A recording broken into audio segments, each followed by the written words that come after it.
Netcasts you love. From people you trust. This is Twit. Bandwidth for the Tech Guy is provided by CacheFly. CacheFly.com. Hi, this is Leo Laporte, and this is my Tech Guy podcast.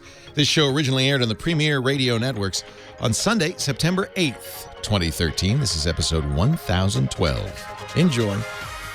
The Tech Guy podcast is brought to you by Gazelle, the fast and simple way to sell your used gadgets. Find out what your used iPhone, iPad, or other Apple product is worth at Gazelle.com. And by Ting.com. Ting is a mobile phone service that just makes sense. You'll save money with Ting by paying only for what you use. You don't need a contract, and Ting offers unlimited devices on a single pooled plan. To save $25 on your first Ting device, visit techguy.ting.com. And by Stamps.com. Use Stamps.com to buy and print real U.S. postage the instant you need it right from your desk. To get this special offer, go to Stamps.com, click on the microphone, and enter Tech Guy. That's Stamps.com. Use the offer code Tech Guy.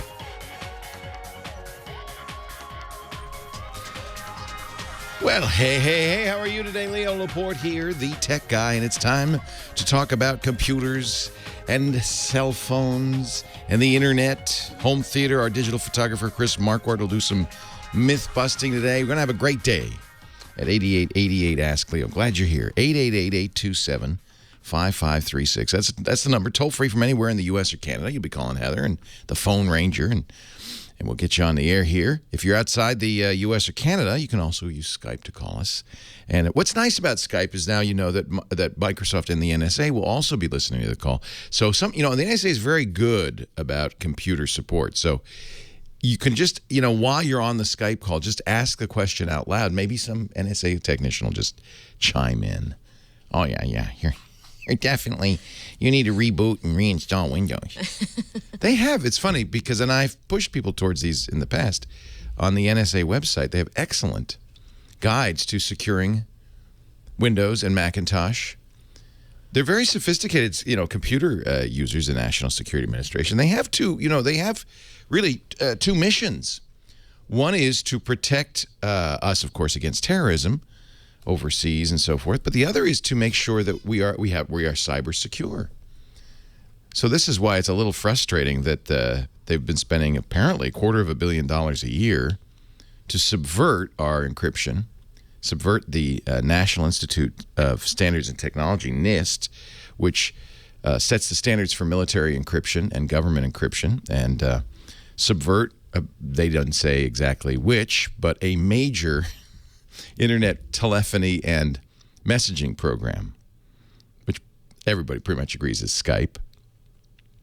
Seems like those are counter missions. They're securing us. The problem is if you put a back door, that's what they've been doing. That's what the news says, is that the feds, the spooks, are putting back doors in our technology so that they can spy on it. The problem is these back doors rarely stay, in the province of the feds.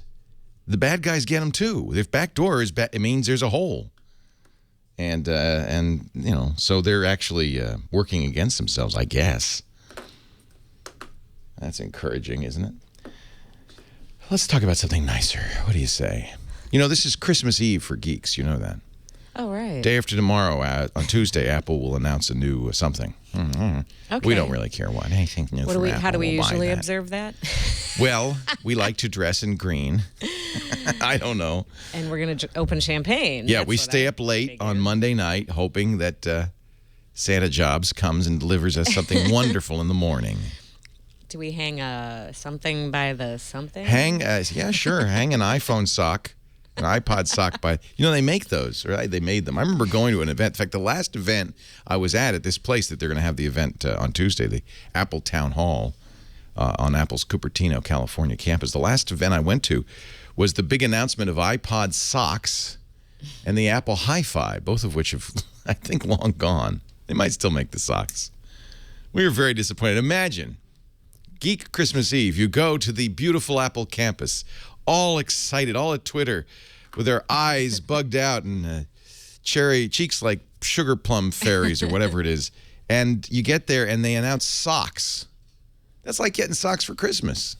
Exactly. It's not good. Coal in your stocking. Yeah. What did these socks do? And then Steve Jobs has the nerve to say the iPod Hi-Fi is so good I've thrown away all my high-end stereo equipment. You're right.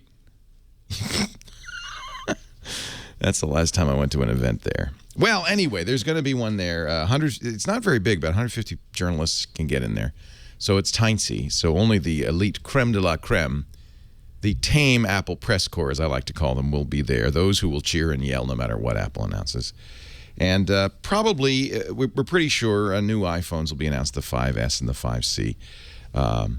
The fingerprint reader is the only thing, as far as I'm concerned, that's at all of interest in this new iPhone. Otherwise, it's pretty much an iPhone 5.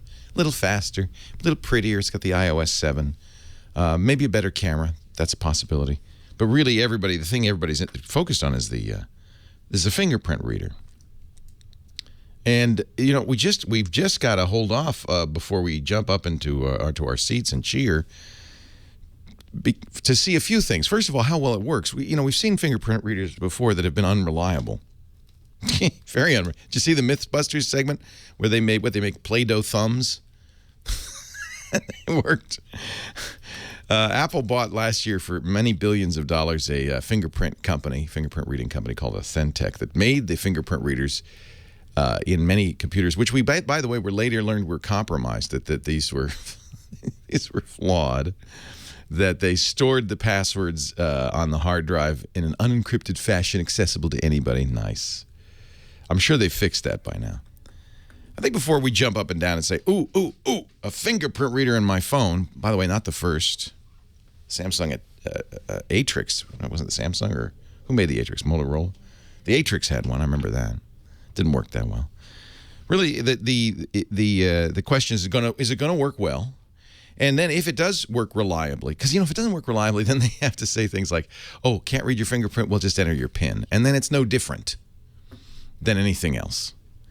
And if they do that, and you'll know right away on Tuesday, if they do that, that means, well, we couldn't get it to work 100%. I mean, it has to be 100%, or there has to be, oh, well, just enter your PIN in that case. And that means, well, you might as well just use the PIN, right? What's the big ruckus? But if, let's say it does. Let's say they've figured it out. They got it working. And Apple, there's a possibility. They work hard on this stuff. They got it working perfectly. Then, and this will be the other thing to watch as you're keeping score on Tuesday, you'll have to see, well, okay, what kind of support is there? We in the tech press are often excited about new technologies. I was very excited about the Chromecast, the Google Chromecast. Bought a few of them, $35. I mean, what could go wrong at that price? Even if they didn't do a whole lot. And they're great. Now, in fact, I was watching a TV show on it last night. But the jury's still out on the Chromecast because if it doesn't get broad-based support from other companies besides Google, if it's just Netflix, Google, Pandora, and I haven't even seen the Pandora update yet, then it's going to be Same thing with Apple fingerprint reading. If nothing supports it, if it doesn't make a big difference, if it just unlocks the phone, whoopsie doodly. On the other hand, if Apple has this passbook, whatever thing, which I haven't paid much attention to because up to now all it's done is Fandango and airplane tickets. But if you could put a credit card in there, it becomes your wallet. A wallet unlocked with a key with a thumbprint. A reliable thumbprint that really identifies you and only you. Well, we'll just have to wait and see. I think you can watch carefully this announcement and see what they say, and you'll get some idea of whether this is going to change the world or not. Or you're just going to keep using Passbook to get a coffee at Starbucks, or are you going to start using it to buy everything? And of course, it won't just be Apple that has to support this. All the merchants have to adopt it and so forth. We're ready. We're ready for, what they call strong authentication, especially now with the NSA. Although, I apologize. I know I'm just spoiling your beautiful Sunday.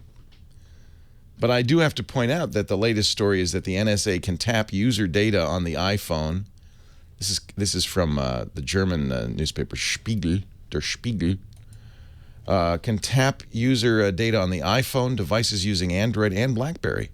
A system, according to Der Spiegel, believed previously to be highly secure.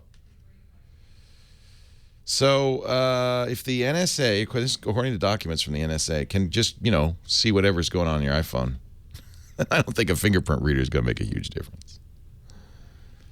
Apple be smart. I mean, this is an opportunity right now to say, hey, we have the most secure platform. Even the government can't get into it. But I don't know if they'll say that on Tuesday. Anyway, we'll be watching. We'll talk about it, of course. You got a question about technology? Let's talk. 8888 Ask Leo. I'm Leo Laporte, the tech guy.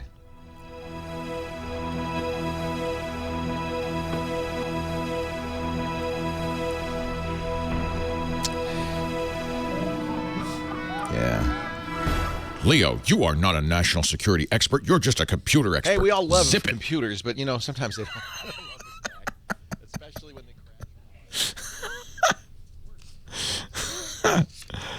Yeah, zip it. You're just giving aid and comfort to the enemy. Well, you're just another Jane Fonda.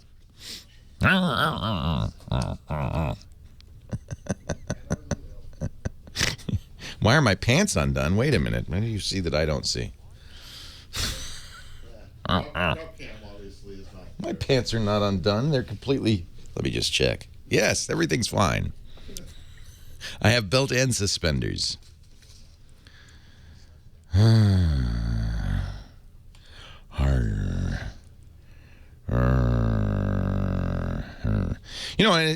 if you're like a national security hawk, and I understand that you might want to be. Golly, I don't want to do anything that would encourage a terrorist attack on our shores. But even if you're a national security hawk, it's not good for business either. Do you think the German government's going to buy iPhones now? Or any other American technology? Or Apple computers? Or Windows-based computers? No. It's just like when last year our government said, don't buy phones from Huawei or ZTE because the Chinese government uses them to snoop on you. What they were really saying is buy American phones so we can snoop on you. I've been using, no, it's not a Georgia Bulldog shirt. Look more closely. SF, Georgia Bulldogs. It says Super Bowl XLVII is what it says on that there thing. It's opening day for the Niners today. So I'm using PGP. In fact, I have now hundreds and hundreds of people in my PGP keyring, many of them all over the world. I'm sure the NSA is having a lot of fun with my mail. What is this guy up to? He's getting encrypted conversations all over the world. How long before they knock on my door? If I suddenly disappear, okay? Just, I don't know what. I'm going to be in... Oh, and that's another thing. Look at my passport. I've been to Egypt, China. I'm about to go to Istanbul. Jiminy Christmas. In fact, I just had to get 24 more pages put in my passport. I couldn't leave the country without more pages. I was out of pages. Who is on Twit today? You're asking the wrong person. I'm literally the last person to know. I sit down in the chair and then they show up. I'm sure Chad has lined up a fabulous show for you. He's doing a great job. No, I haven't been to Israel. You're right. Dan Patterson and Renee Ritchie are plenty. And I have to point this out. We still live in a nation where we can have this conversation. God bless it. That's fabulous. It isn't too late. But now's the time to sit up and be counted and say, hey, let's not turn into a surveillance state.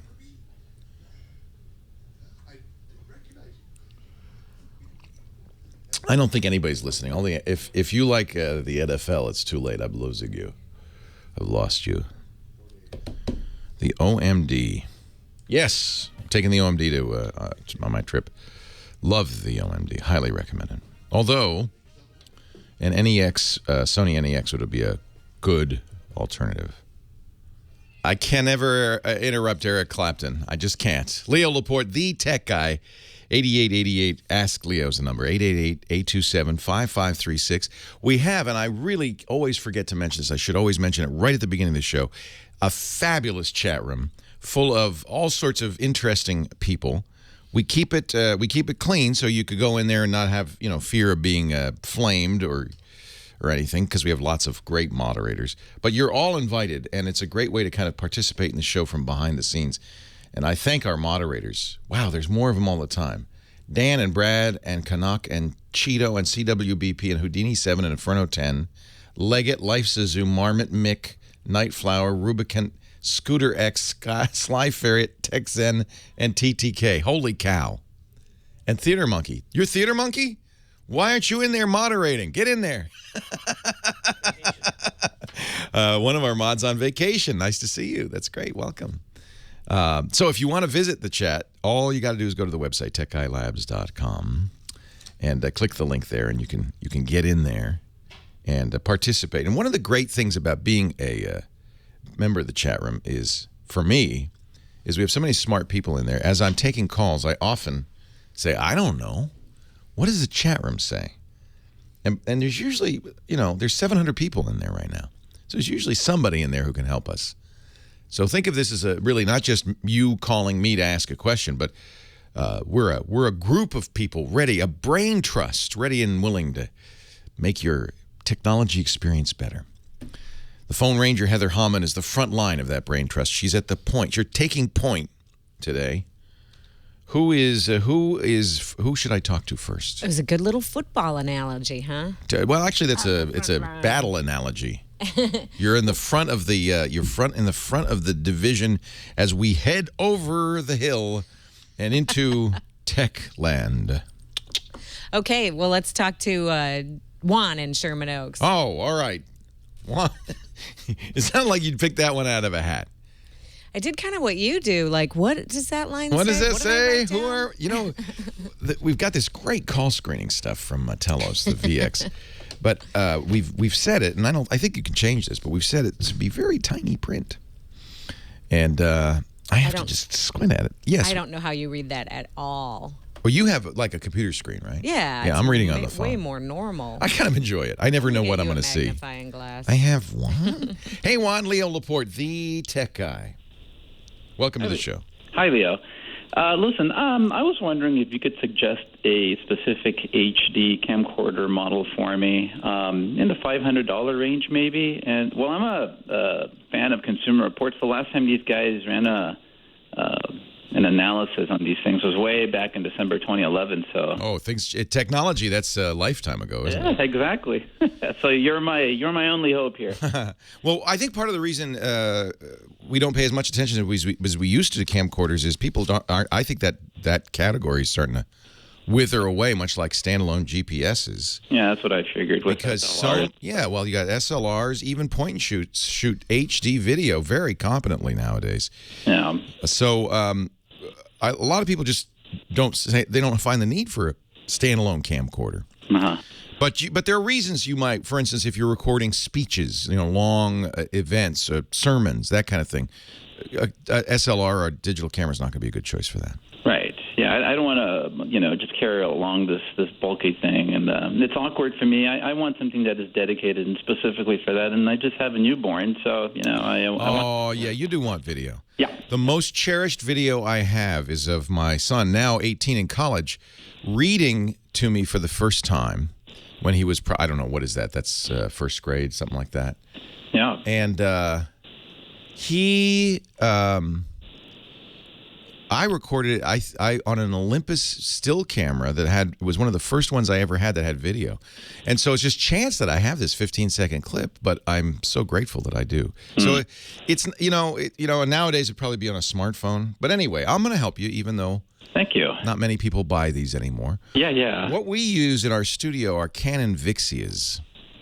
Okay. And I really like this. I think, Sony, Panasonic, Canon, they're all fine. JVC, they're all fine. But we love the Vixias. They come in a broad price range. The ones we use The HF G10s were about $1,500 when we bought them. I see now a G20's about $1,000, but they make other Vixias. The M500's $500. You can even go as low as $299. They're feeling the pressure as well, aren't they? They can't sell a $1,000 camcorder anymore because nobody will buy it. Okay. So the HFR 400, for instance, is $299 on Canon. Stabilized optical stabilization, so it's great.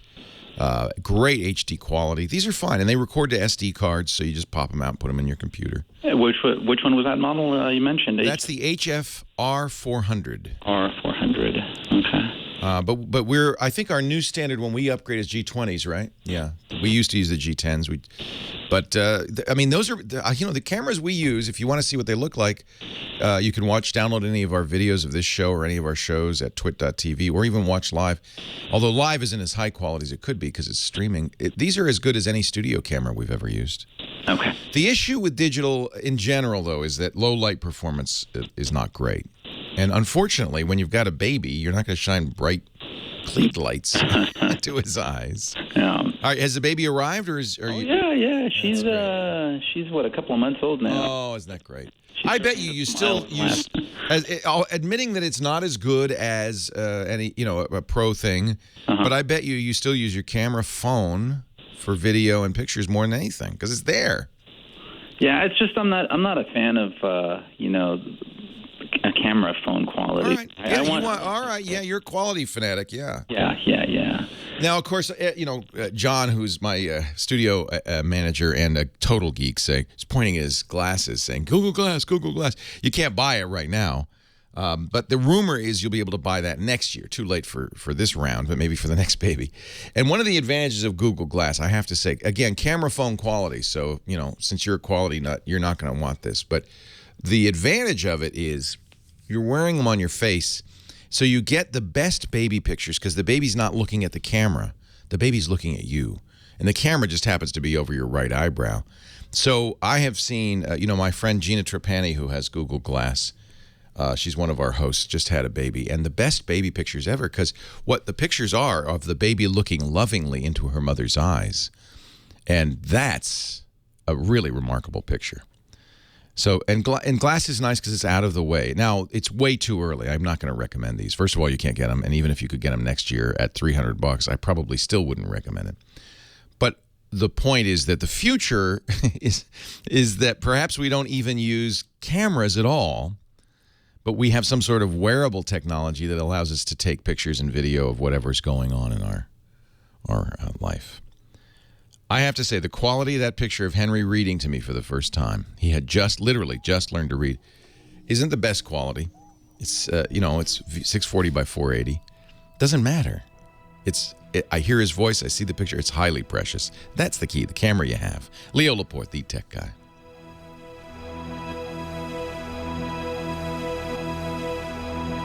Yeah. Baby's first words. Okay, Google Glass. It's nice that Google is so easy for babies to say. I think that was a good design decision on Google's part. It's exactly what babies say. Google. What was your first word? Gosh, I don't know. I have to ask my mom. Abby's first word was bottle, because she wanted her bottle. And Henry's first word was duck, because we were at the duck pond in Sonoma. Shwoo. And he pointed at a duck and went, duck. Nice. So that's cute. Google. Okay, Google now. Okay, Google now. What was your first words? It was really funny that because when I found out that my first word was hot, it was at a time in my life when I was saying, that's hot a lot. Hot. Like late 90s. It's still hot. Still hot. I think I was, because I was always like lumbering toward the stove to get food. Yeah, and people say hot. Like, hot. Yeah, we used to say that a lot. Hot. Our show today brought to you by our good friends at Gazelle. They've picked a good time to buy ads, because guess what? There's a lot of people who are saying, I don't know yet. I might want a new phone, maybe an iPhone, a Note 3. There's a lot of new phones coming out. If you go to gazelle.com, Gazelle.com, you'll note they are giving you offers for iPhones a lot of kinds of phones that are locked in till October 15th. That is awfully nice of them. Normally it's a 30-day lock-in, which is plenty of time. But they know, that you're going to want to think about this. You're going to want to see the phone, play with it. They don't know exactly when the iPhone will come out or the Note 3. So this gives you a lot of time. Sell your iPhone 5. Let's say you have they'll buy anything down to a 3G, but let's say you have an iPhone 5 on AT&T. This is probably the most common, right? 32 gig, $305. You're going to actually keep cash in your pocket. How about that? They also buy iPads, iPods, cell phones from a variety of manufacturers, including BlackBerry, HTC, LG, Motorola, Nokia, and Samsung.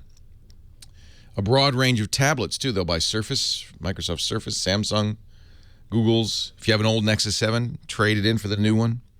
GAZELLE.com. They even pay shipping on anything worth more than $1. So what's the deal? Well, you get the quotes now. They're guaranteed through October 15th, right?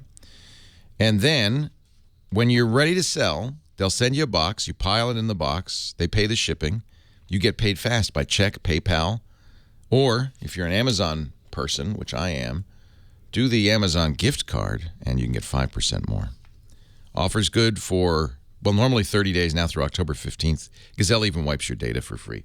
Join the 600,000 customers who've been paid more than $100 million. I think I've got about $1 million of that myself. When you go through gadgets like I do, Gazelle! Oh, go to gazelle.com and sell your gadgets the easy way. Theater Monkey is in studio. He's sitting right across from me, and he's on a break, so he's not in chat. They're talking about you, Theater Monkey.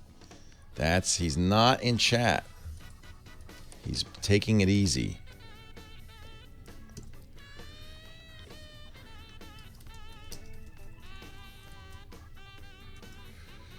Da da dum. Are you going to try to get in chat now? No, I'm trying. Oh, he's trying to get his camera working. He doesn't want to be in chat. He's sick of you guys. He told me that. He says, I hate you. I hate that chat room. Just kidding. Just teasing. Just kidding.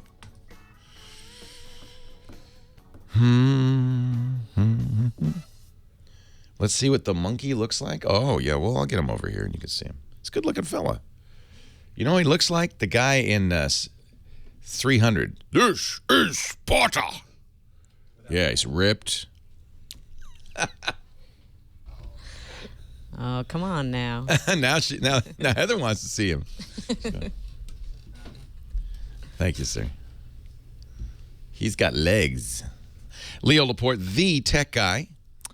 8888 Ask Leo. That's the number. Going to the Netherlands. Robert is on the line. Hi, Robert. Hi, Leo. Thanks for taking my call. Sure. Thanks for calling. I have a question about time-lapse photography. I got myself a Sony Nex camera in summer. I just got a text message from my son saying, send me my Sony Nex 7. He didn't want to bring it to college with him because he wasn't sure about security. He loves the camera so much he didn't want to take a risk. But I guess he's figured out how to keep it safe, and now he wants pictures. It's a nice camera, isn't it, that NEX? Yes, I'm very, very happy with it because it's just so light and it takes good quality pictures. Excellent. It's an APS-C sensor. That's a big sensor. Yes, and I got myself a couple of lenses, so you can play with that as well if you like. Yeah, excellent lenses, those E lenses. There's not a huge variety of them yet, but I'm sure Sony will do quite a few. There's enough to have a choice. Oh, yeah. So my question is about time-lapse. You can get apps to the camera from Sony. There is an app for time-lapse. Yep. It works fine, but I have a problem with automatic settings. So I decided to take just pictures, but now I want to put them in an arrangement without the camera. So I've uploaded to my Mac. Oh, you got a Mac, you're in good shape. QuickTime will do this. QuickTime. Yeah, you might have to buy the Pro version, which is $30. I hope Apple doesn't kill QuickTime. They seem to be making noises like that.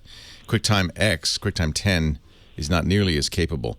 But with I've done this before. In fact, it's a fun thing to do, even if you're not using a time-lapse app. In other words, if you're not taking pictures in perfect time-lapse, but you're just taking pictures. A friend of mine, Peter Crow, great photographer, took pictures of us landing in Sydney. I'm sure the stewardess would not have been happy, but I'm sorry, flight attendant would not have been happy. But as we're coming in, he sticks his SLR up against the window and just shoots kind of in a somewhat regular cadence, not perfect. So we got hundreds, I think maybe even as many as 1,000 images. You can import all of those, put them in one folder, and QuickTime will import them and set up a time lapse for you. You could say how many images per second to show. It's really nice. It works quite well. Fantastic. Yeah, QuickTime 7 Pro is, yeah, and it's the easiest way to do this. Not QuickTime 10 won't do it, but QuickTime 7 Pro, the command is create image sequence. Other programs will do this. Adobe Premiere will do it. I think Photoshop might even do it. I haven't seen it in Lightroom or Aperture. But I use Aperture. I couldn't find anything similar. Yeah. QuickTime, you can still download QuickTime 7, believe it or not. I hope Apple, though, Apple is not acting as if they want to keep this around, and it's a shame. But it's a really great little simple way to do this. I'm not sure what the current version is. It's 10. Yeah, it's 10X, but X is so stripped down that Apple continues to offer the older QuickTime as a download. So I need the Pro version. You need QuickTime 7 Pro. And that is still available for download. It's $30, I think, and Windows or Mac. But since you're on a Mac, this will be very easy. You got $29.99, and you can buy it right now. Yeah, it's well worth. QuickTime Pro is so handy for a lot of things. If I, like a lot of people with camera phones, I'm always unfortunately tempted to take my videos in portrait mode. The way up and down, so it looks like you're looking through a door, and that's dumb. It's just dumb. But I always do it. But QuickTime will let me rotate it over. Of course, then everything you have to look at it sideways. But anyway, there's lots of nice features. QuickTime Pro is a very handy thing to have, and I keep my subscription up to date. No idea what Apple's going to do when Mavericks comes out. Hey, it's good to know you listen in Holland. That's great. The Netherlands. Really nice to know. Thank you for calling. Let's go to Temecula. Yeah. Hey, Rex, Leo Laporte, the tech guy. Hey, Leo, thanks for taking my call. Hey, you rock. You know that? Thank you, sir. Very kind. I really appreciate what you do, and being running a smaller version of what you do myself. You're probably good friends with your pharmacist. So I appreciate that. I know the headache. What are you implying here? Yes, I am good friends with my pharmacist. I think we should ditch all the tech gear and go find a beach in Tahiti and just, call it a day. Oh, man. So you do a little IT on the side, huh? Yeah, I'm kind of called the video guy around these parts, and awesome. So I would tell your previous caller, by the way, there is no substitute for a big HD camera like a Sony FX1 or 7. If you're going to be doing sports, you got to have that. Now, how much is an Sony FX? Well, if you get it qualified used, you can pick one up between 2 and 3. The newer version, I have a Sony V1U. That's thousands, not hundreds, by the way. Go ahead. Yeah. Right. Yeah, my V1U I think was just under 4,000. Yeah. And it's probably worth about 3 now. But we use an EX1 for handheld, and it's great. It's a great camera. Right. Really so there's no substitute for a big, giant piece of glass. I agree, but I don't think this guy is a pro here. I think he just wants pictures of his kid. Right. Well, that's what I wanted when I started, and before you know it, I started doing scholarship videos. So you know how that goes. Yes, I do. You always bite off more than you chew with tech. Hey, my question today is: so in the corporate world, Outlook was my platform. And I lived in Outlook, and then my home, I used Outlook. But I've heard of this new folder feature in Gmail, and my whole mail system has gone float on me. Mail is broken. Email is Gmail and be done with Outlook forever. Yeah, email is broken. The reason is there's so much of it, and it's not all spam by any means. But unfortunately, because of how we interact with the world, even if you're not getting a lot of spam, and Gmail does a great job getting rid of spam. In fact, Gmail is, in my opinion, is all you ever need to get rid of spam. But there's still a lot of mailing lists and reminders. I get, PG&E and, all sorts of stuff. And you don't want to miss that stuff, but you also makes it very hard to find your personal mail that you want to see. So, yes, Gmail, Google has tried a number of things with Gmail to solve this problem, and I expect more. In fact, I expect more companies to throw themselves at this problem. It's an extremely difficult challenge. We need email, but it's really broken right now. So what Gmail did at first was they created a priority inbox. You might remember this, where they would automatically sort messages from people you've conversed with on a regular basis into this priority inbox. Didn't work so well. So now they have a new solution that I think actually works. And you can still create Gmail filters. You'll see for those of you looking at the video on the left, I have like dozens of filters. That's, junk and notifications and, promotions. I have filters for all the mailing lists, blah, blah, blah. But Gmail automatically is doing something new called it creates a primary folder where it guesses that this is what people that you want. It says person-to-person conversations. Then it makes one called social. So if you get something from Twitter or LinkedIn or whatever, it's going to put those there automatically. It gets promotions, deals, offers, and other marketing emails. It has an updates folder. You could turn all of these on or off. I turn them all on, and it has a forums folder. These seem like arbitrary categorizations. They're really not. They're actually quite good. They do a good job of automatically putting stuff where it belongs. But if you don't like it, if you're reading something, say, in social, and you say, no, that really should be in primary, you just drag it to primary. And from then on, people who write to you, that person will automatically go to the right folder. I find this works well. Highly recommend it.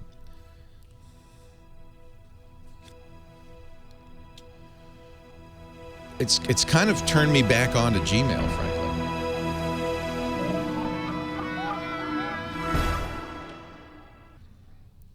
And the best thing about Gmail is that its spam anti-spam actually works. So the key with it is, out of the box, it works pretty well. And then to spend a little energy further categorizing it is useful. But out of the box, it seems to have done an excellent job. So it's kind of helped me in the sense that I now in my primary inbox, I only have stuff I actually want to read.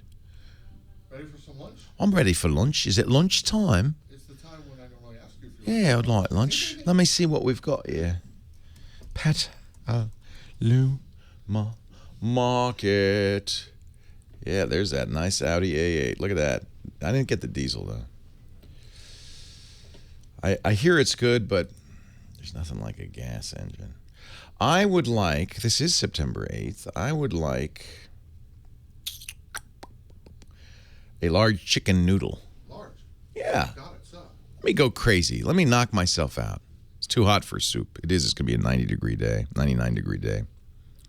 So hot yesterday. The new car has a solar panel on the roof that powers the fans in the car. So it doesn't, I did a little test. I left it out in the sun, and it didn't get too hot. It was good. It's not a $200,000 car. Thank you, Mark. And I am in the 1%. I never said I wasn't. I'm a man of the people. It uses synthetic oil. I don't know what it is. Some sort of German thing. No, it wasn't. It wasn't even. It was 100,000 roughly. But I'm leasing it. I'm leasing it. It's a company car. The company's leasing it, and it is an amazing car. Oh my gosh. Oh man. He's nice. He's a very nice car. I have many friends who have Teslas. Next one maybe. Lisa's going to get an electric car. We're trading in the Mustang for an electric car. So we'll have electric for short term, and then I have the Audi for, going on road trips.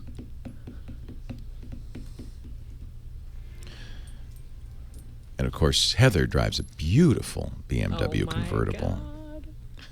She looks just awesome in. I'm so excited. I can't even tell you. Yeah, Lisa's trying to decide what electric car to get. A Volt is a possible. Ford is a possible. She likes the new Prius. Oh. There's a plug-in hybrid Prius, I think.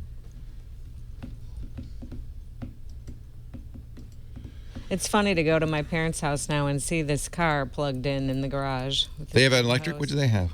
The Tesla. Your folks bought a Tesla too? Yeah. I didn't know that. Yeah, I thought I told you that. My dad just ordered it. Does he love it? Exactly when you were talking about car shopping or whatever. So in June. So he just got it. It's amazing. Yeah. And they got that cool brown color. My mom was like, oh, I just want to lick it. It's like a fudgesicle. And she calls it like a rolling office on wheels because that big 17-inch screen. That's what actually why I iPad. didn't buy it. Oh. I just hate that 17-inch screen. But she gets to play Sudoku on it. Yeah, see, that's exactly why I didn't buy that.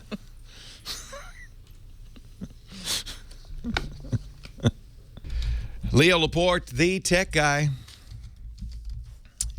8888. Ask Leo is the phone number. And our next caller is Kevin in Asheville, North Carolina. Hi, Kevin. Hey, it's a pleasure to speak with you. Thank you for all the awesome work that you do. Thank you.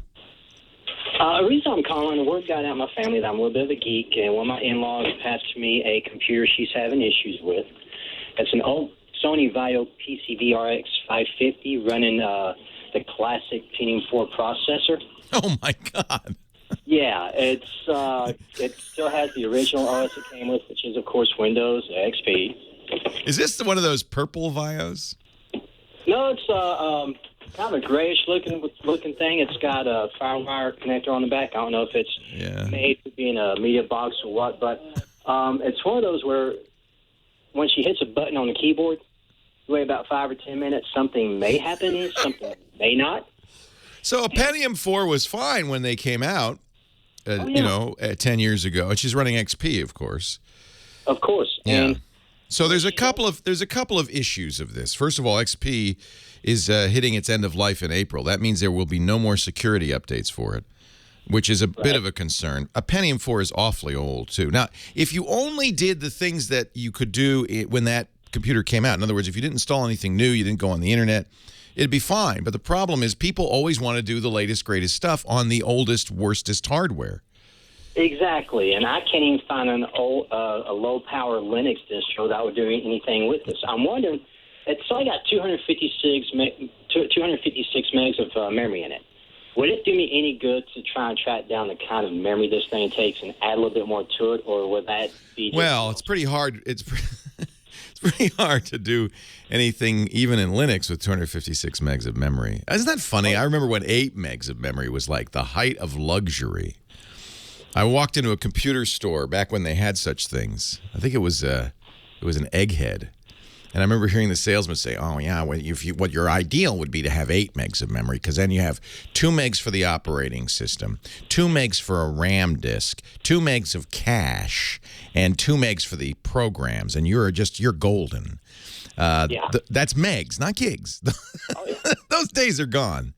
There's like Tiny Linux, Puppy Linux, Damn Small Linux, it's called, that there are these versions of Linux that are designed to run in very old machines and should run fine even in 256 megs of RAM. Would it do any good to add more memory to this thing? Well, I'd hate to see you put more money into it. You might be able to find cheap RAM stick for it. I don't know. Have you opened it up? Have you looked at it? I've opened it up, and the memory sits, of course, underneath the power supply, which you had to move out of the way, and then the other half of the memory stick sits underneath an old floppy drive. It's got both floppy and DVD drives. You are a nice guy, I got to tell you. I mean, my reaction had Aunt Lizzie brought this to me would be, Aunt Lizzie, it's time to put that PC out to pasture, dear. It's seen better days. Yeah, I've told her, get you an iPad, get you a MacBook Air. She would be so much happier with an iPad. Oh, so you know what? Maybe she's really doesn't want to spend $500 on an iPad. Talk about a Nexus 7 with her. $229. good option. Yeah, my first computer had only a 400 megahertz processor in it. So, Oh, I can beat you. My first computer was 1 megahertz, but but no, I don't even think it was 1. I think it was I think it was even slower. I don't remember what the Atari 400 was, but it was pretty darn slow. My first PC was 4 megahertz. The early PCs were 3.77 megahertz. I mean, look at how much power the average cell phone has nowadays. Oh, yeah.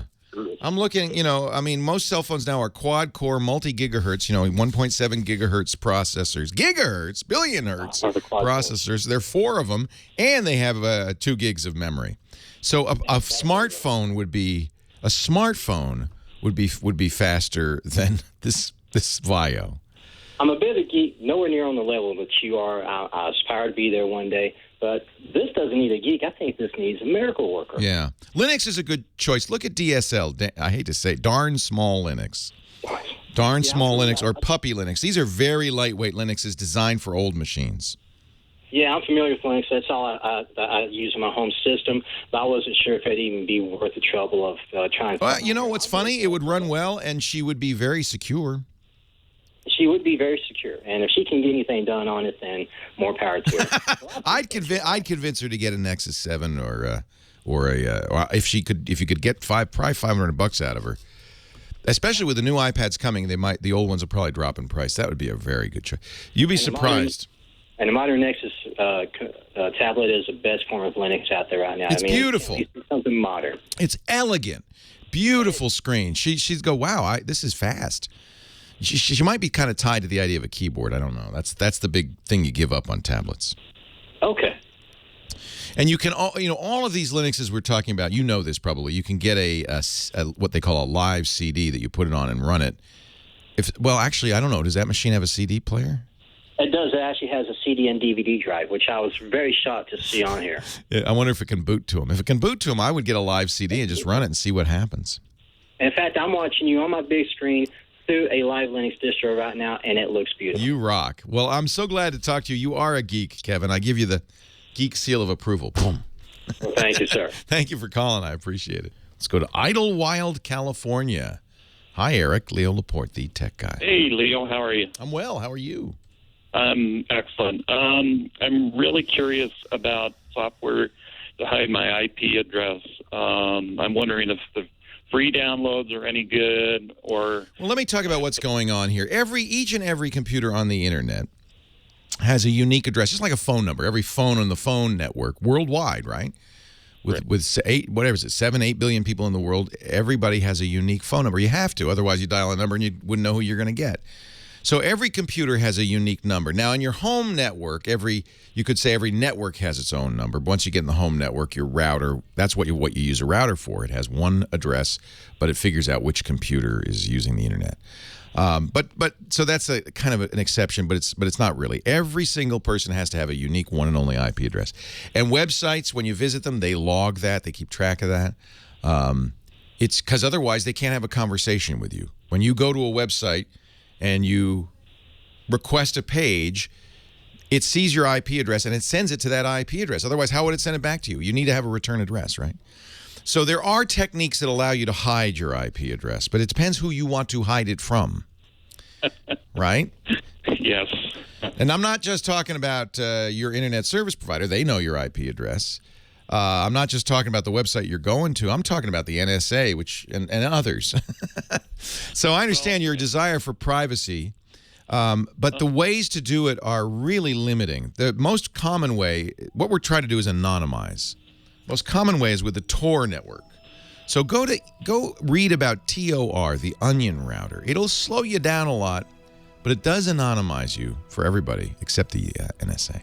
Leo Laporte, the tech guy.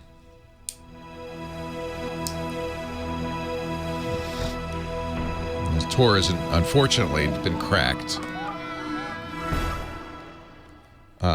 If you're using a third-party website, VPN does not protect you. VPN is not for anonymizing.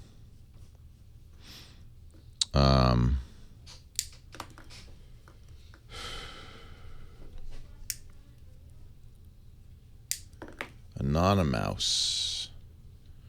See, this is kind of like a Tor in the sense that you're going through their. It's like a VPN or a Tor. The problem is, of course, they know who you are.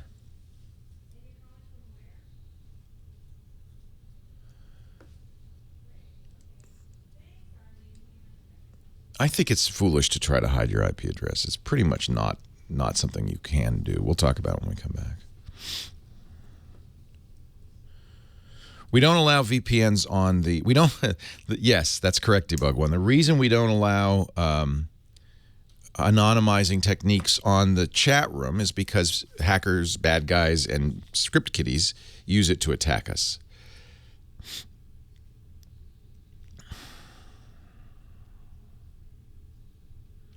I know they're not Netcat. Didn't I just say that VPN and Tor are not the same thing? Did I just say that? I know you're anxious to prove how smart you are, but the NSA doesn't need to crack SSL, and I don't believe they have. They can use man-in-the-middle attacks, or they can get the keys from the companies that are doing the SSL. So if you go to Google and you say, Google, we want your SSL keys, then there's nothing to crack.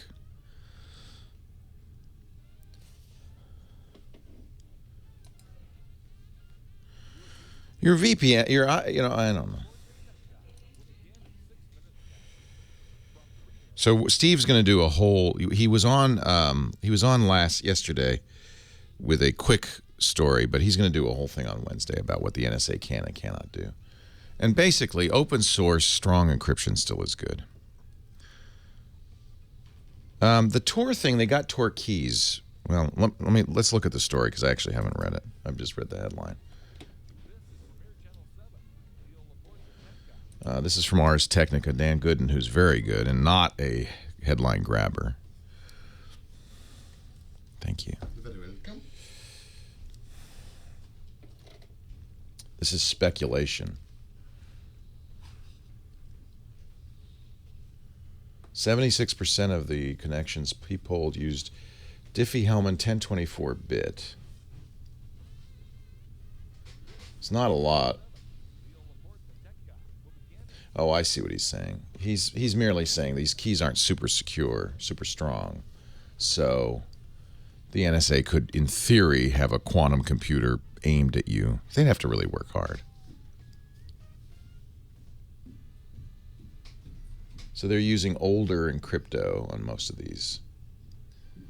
The newer Tor servers use elliptical curve Diffie-Hellman. And this is open source, so there's not going to be back doors in it. But if they're using weaker keys,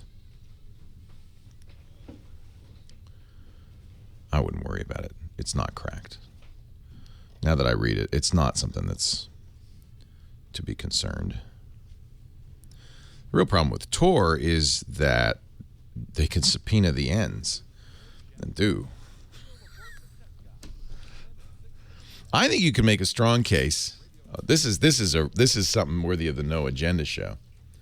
But I think you could make a case that what's really going on is that these leaks are intentional from the NSA to give people the impression that there's nothing you can hide.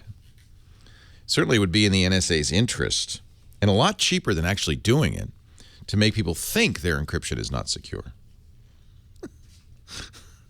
That's the panopticon theory. You're at Bass Lake. Is that you, Gary? I know Gary's at Bass Lake.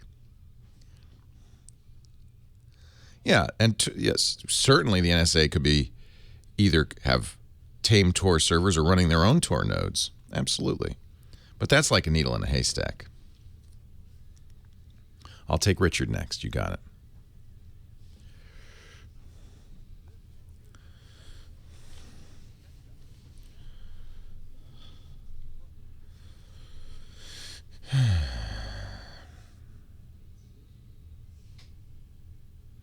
Well, okay. So the conspiracy theory would be that they have paid Edward Snowden to, that Edward Snowden is actually operating as an operative of the NSA to create this whole impression.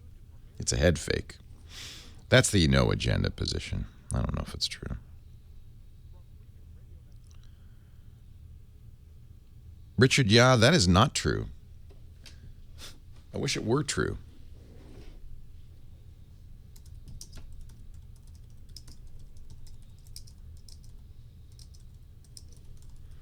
And I will give you the reference.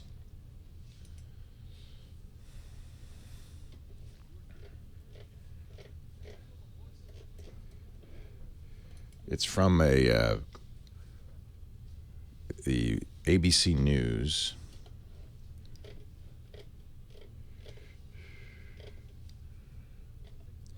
And if this happens, you know, this is going to be widespread.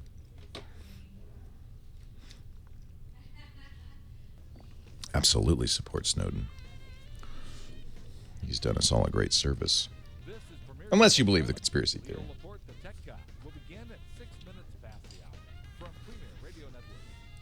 Yeah, and you always use everything. If you can, use everything open source. Absolutely. Yeah, we know the DEA has asked the NSA for their material and supposedly been refused, but...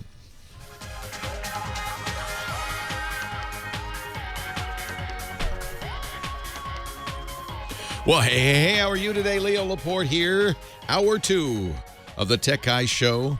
Talking about computers, the internet, cell phones, camcorders, MP3 players, home theater, GPS, ABC, DEF, and XYZ. Do you see the... well, let me finish this hiding your IP address, then I'm going to talk about KitKat bars. So our last caller at the end of the hour was saying, I want to hide my IP address. I don't want a website that I go to know who I am. Well, I don't know, actually. I don't know what his goal was. At some point, you have to make a connection. Now, you can use Tor, the onion router. It's named after the layers of an onion. The way Tor works is your traffic will go to a server running the Tor software. Now, it knows your IP address. It has to or it couldn't have a conversation with you. It then connects to another Tor server. The second server doesn't know your address. It knows the address of the first server, and they have a designation about the conversation going on. You know, they identify it, an ID.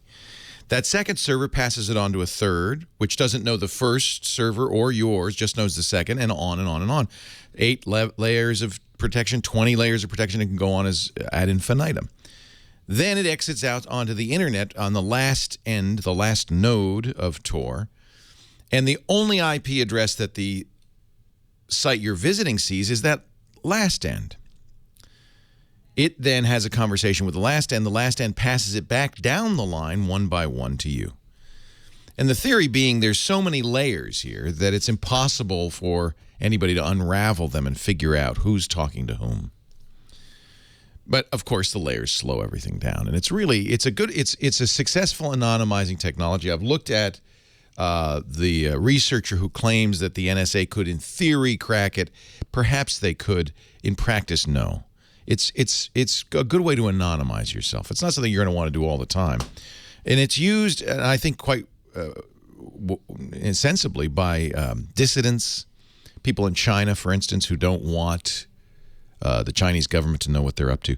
The weakness, though, of course, is this entry node, because it knows who you are. And and governments can subpoena these servers, they often do, and if they can backtrack, which they could in theory, then they could still find you. It just makes it doesn't hide you perfectly. It just makes it harder to find you.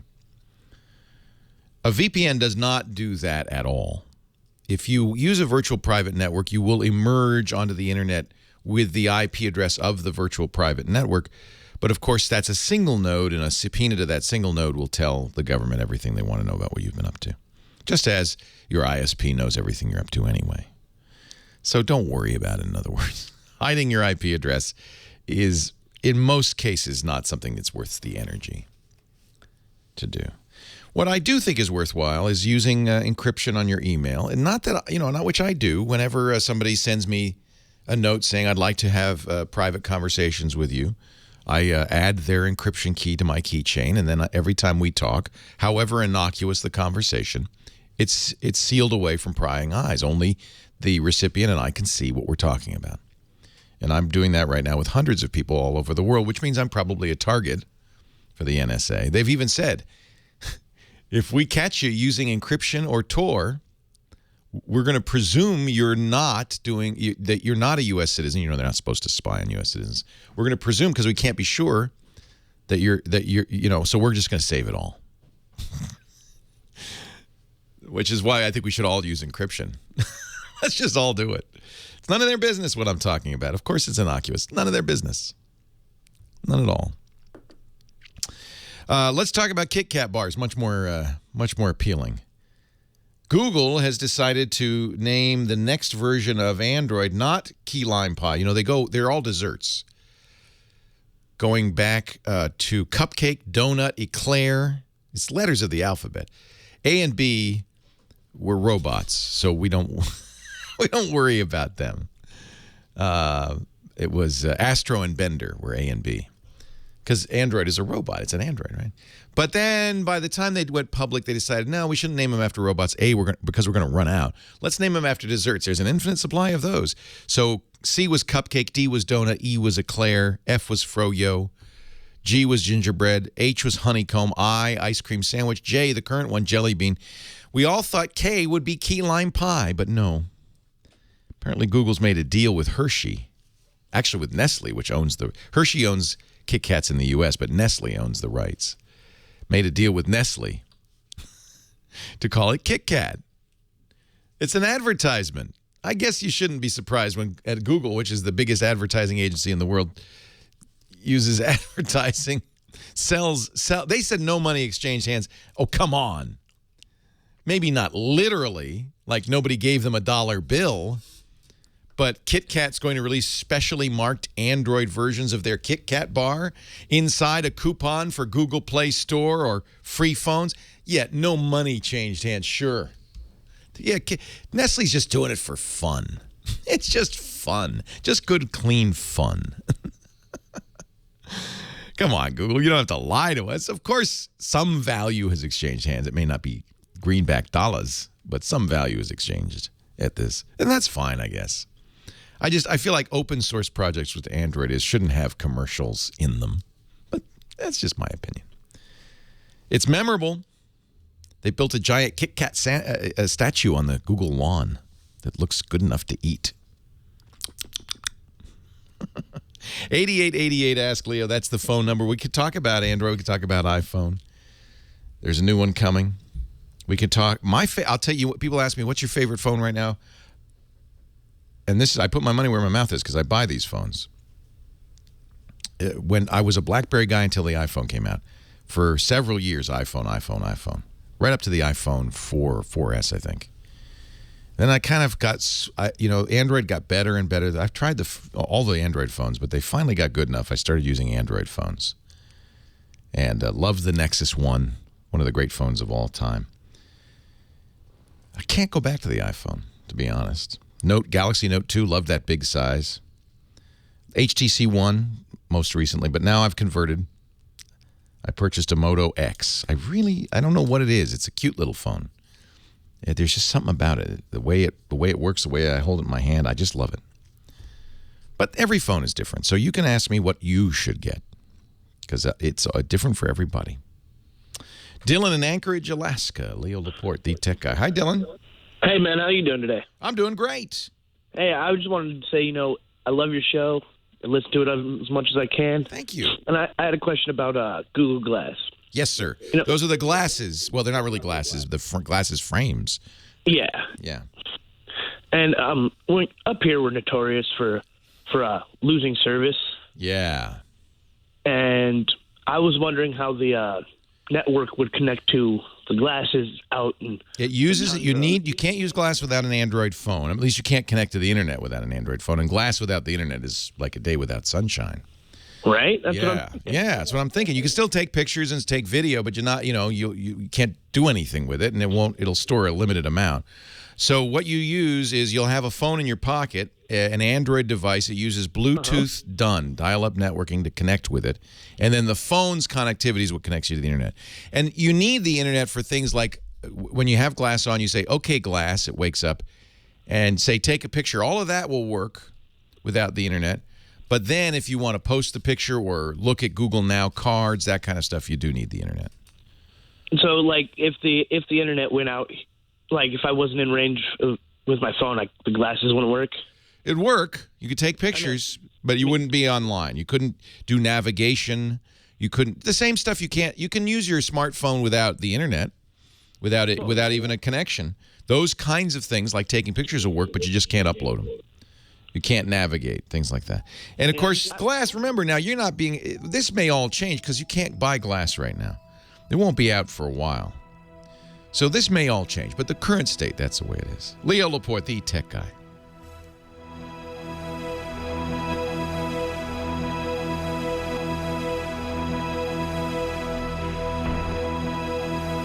Be very nice if the Seahawks lost. They might. Milky Way, Payday, Skittles. I know. I just feel like open source projects should not have an ad in the name. That's just my... I'm not against ads, obviously. What will be the next one? Starts with L. Lollipop? No, it needs a brand. There's a lot. Yeah, there's a lot. I'm sure there's already a rush, a land rush. I think someone said lemon meringue, but if we're talking brand names... Lindor, chocolate, right. Very good. licorice, lemon drops. Licorice. Oh, lemon drops, lemon heads. Those are lemon heads. Oh, old school candy. Lemon heads, that would be good. Lemon heads brings up a bad memory. Lifesavers. Oh, cha-ching. What's your bad? I don't know if I should ask. What's your bad memory on? When I was in 8th grade, me and my girlfriends were riding our bikes away from the quarry where we would go swimming in the summer times in the Midwest. Wow. And my friend, I guess I had a basket, so I had her lemon heads, and she kept yelling at me to give her lemon heads. And I'm like, we're riding our bikes up a hill. Could you just hang on a second? She came over and whanged my bike with her foot, and I fell down in front of a car. I don't like her to this very day. Did you get run over? Practically. And she never said she was sorry. Never. Well, I don't like her either. If I were to meet her, I'd say I don't like you. Lori, Lemonhead Lori. You. I don't like you. Meanie. You mean person. I may have whipped the lemon heads at her, and they just broke open, and they went spilling and rolling down the street. You whipped them at her. Oh. Yeah, because she kept yelling, and she deserved it. But I did not deserve to get my bike kicked into a car. No. Somebody's just asking if Ting has the Moto X. I don't think they do yet.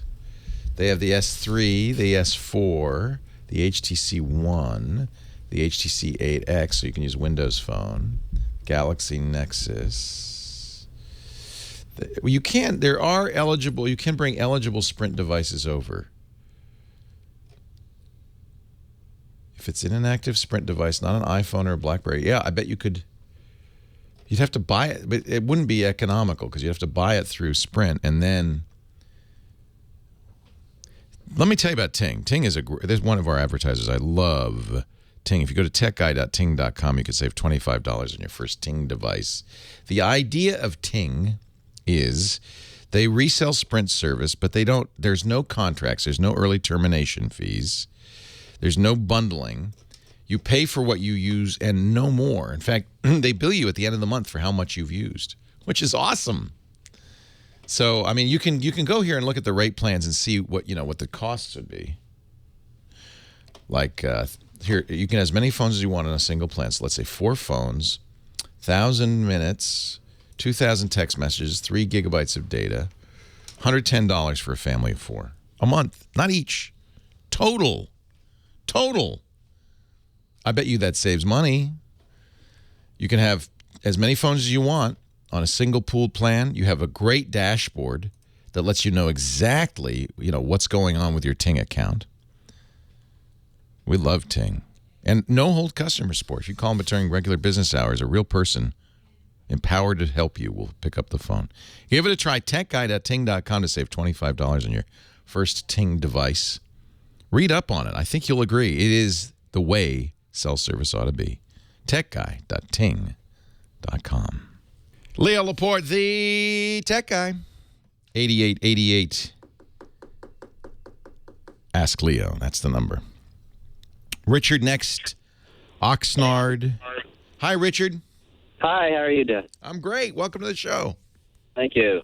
Hey, I was listening to your comments earlier about Gmail. I know you're a Gmail person, but they're bragging and fighting for their supposedly right to read every Gmail that comes through them and use it for their advertisements. And I thought that was kind of curious. Because you know that anybody who's... so what do you use for your email? Verizon... and what does Verizon use? They use... they have... I go online and do it online with Verizon. It's just Verizon. Do they have any spam filtering? Oh, yeah. Mm-hmm. Mm-hmm. How do you think they do that? If I designate it as spam, then... No. They read your email, and they look for words like Viagra and stuff like that. Every email provider that fights spam or does filtering is reading your email. They're not a human, but a computer reads your email. Now, there is that last clause of the sentence that Google does that's different from many, although I bet you Verizon does it. What Google does is they'll customize the ads. You don't get rid of the ads if you turn this on. You can turn it off on Google, by the way. You don't get rid of the ads, but the ads won't be customized. So Google looks for keywords. Well, by the way, in spam filtering, they're doing the same thing. And they will customize the ads based on the keywords. That's the only thing Google does that's different from anybody else. And I would submit that Verizon probably does do that, whether they tell you they do or not. Most services customize the ads. Otherwise, you get ads that are meaningless. Does that bother you? Well, I would rather them not in my private stuff, yeah. Okay, but you understand it's not a human. It's just a computer, and it's the same thing Verizon's doing to look for spam. Verizon's doing it too right now. You know that, right? And by the way, Verizon's handing it over to the NSA. Yeah, I know that. Yeah. So, you know, a lot of people say, oh, I don't want Google reading my mail. Every single email provider that filters spam is, quote, reading your mail. The problem is our human brain, when we think reading, we think some guy is reading it.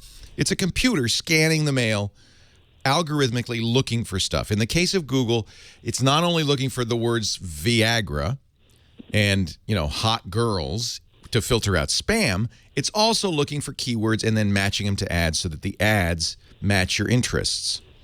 To me, it's the same, and it's not. There's no leak of information to any human agency because of that. Now, Microsoft made a big deal.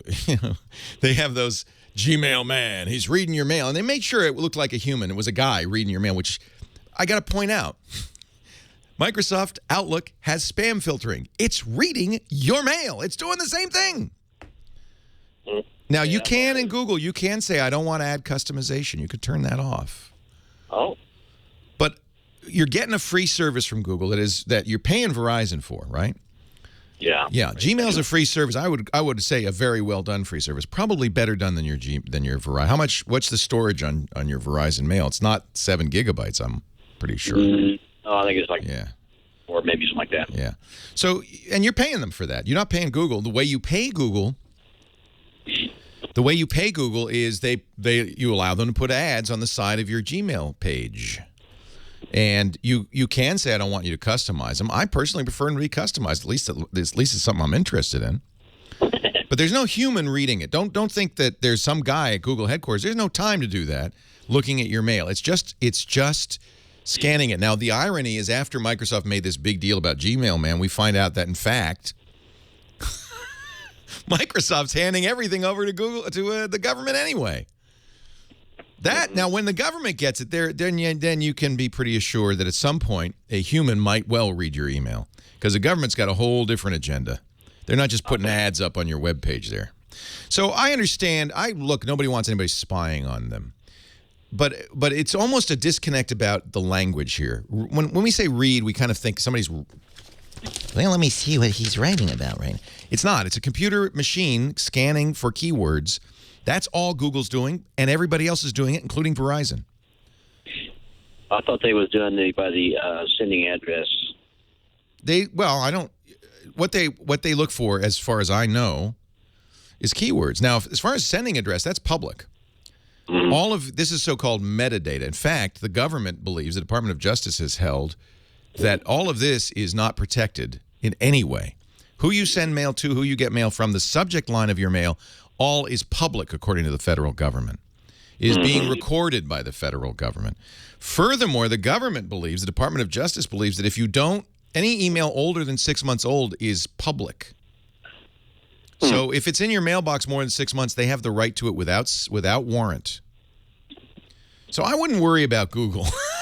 You know, I really don't think Google's the problem. In fact, Google's response, it's interesting to these revelations about the NSA, is that they're going to start, not only, they've already been encrypting stuff on their hard drives, but when stuff is moved from one Google server to another, for instance, Gmail to Gmail, if you email somebody from your Gmail account to their Gmail account, it's encrypted all along the way.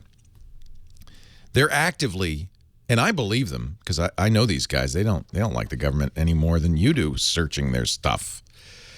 They're actively trying to thwart government surveillance. Having a computer look at your mail to find spam and or to target email ads, to me, is not horrible. But if you don't like it, you shouldn't use Gmail. That's like kind of the trade-off. Here, we're going to give you this nice free service. We'll support it by putting ads on the service, and we're going to customize those ads based on keywords in your mail. To me, that seems like a good trade-off. But if it's not to you, don't use it. Just use Verizon.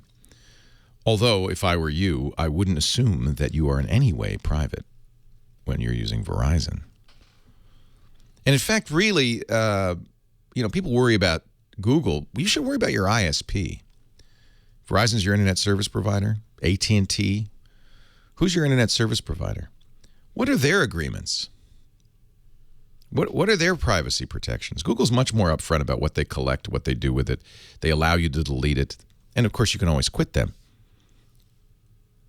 But anytime you go on the internet, you go right through your internet service provider. And they, believe me, most of them, if they're telcos, certainly are giving whatever the government wants, they're just giving it to them. And we know this. We've known this for years. A whistleblower in San Francisco said that the National Security Agency had a special room at AT&T headquarters in San Francisco where they were collecting every single thing that AT&T, people who used AT&T WorldNet, their internet service, where they were collecting it all. Everything. Every bit of it. So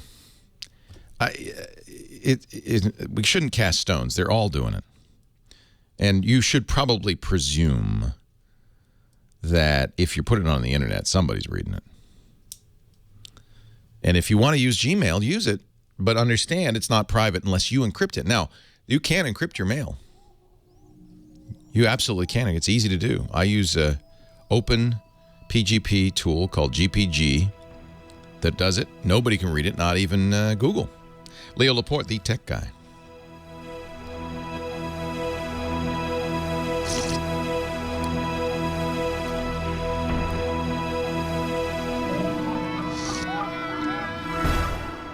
I don't think the internet is a privilege. I think it's a right. And it's not run by the government.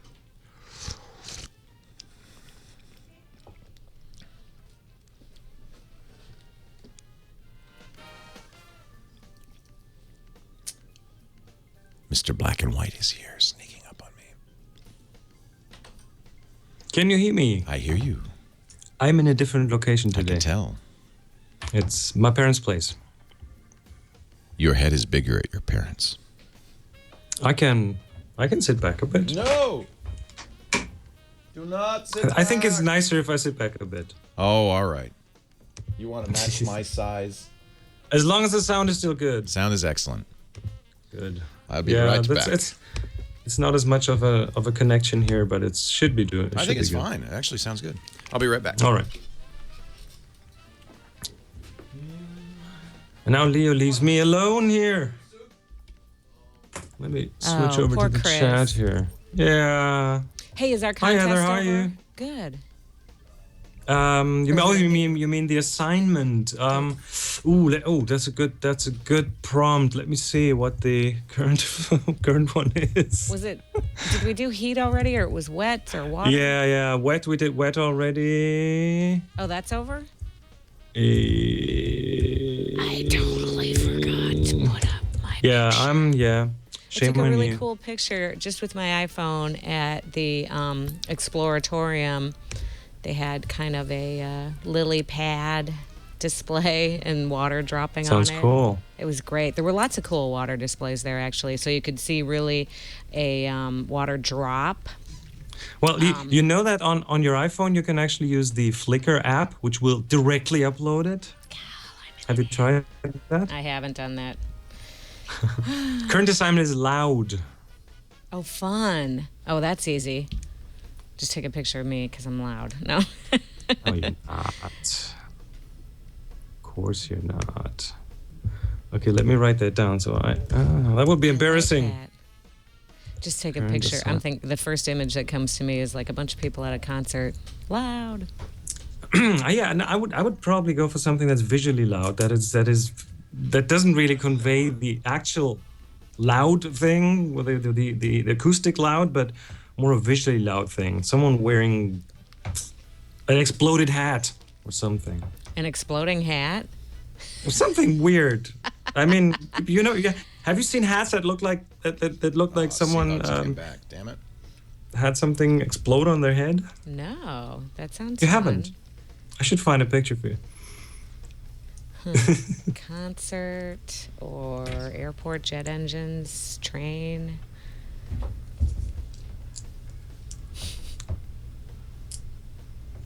Or Leo. Leo shirt. Oh, yeah, Hawaiian shirt. There you go. Loud.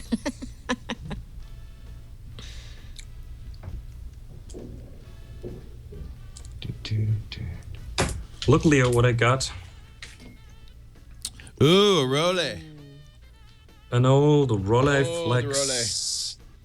Old Rolex. Well, it's not mine. Technically, it belongs to someone else, but I might buy it from him. Such a beauty. What is the size of the film in that? Is it 3x3? That's a 120 film. 120. That's 6 centimeters width, medium format.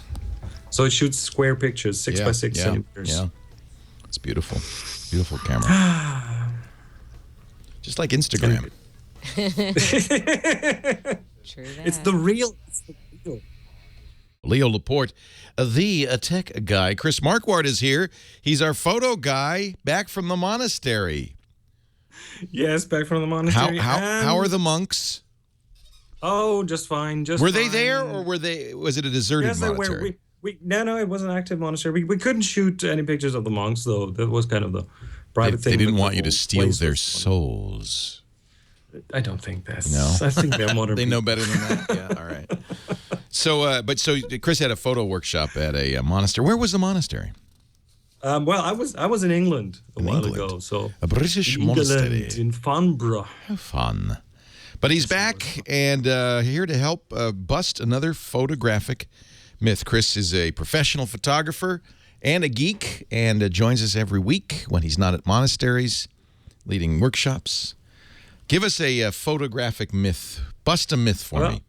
Let me try. Lens hoods are there to show off and make your lens look bigger.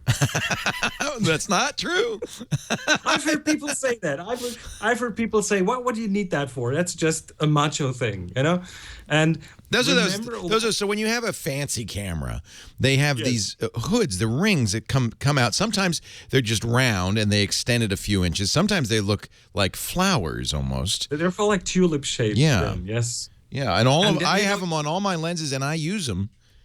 Well, but I don't know why. A while ago, I talked about lens flare and how it can actually be a really pretty cool thing. That it might actually look really cool. Now, let me turn around at 180 degrees. Let me go the opposite direction today, and let's say that let's assume lens flare is unacceptable. Okay. Okay. Although J.J. Abrams doesn't agree, but okay.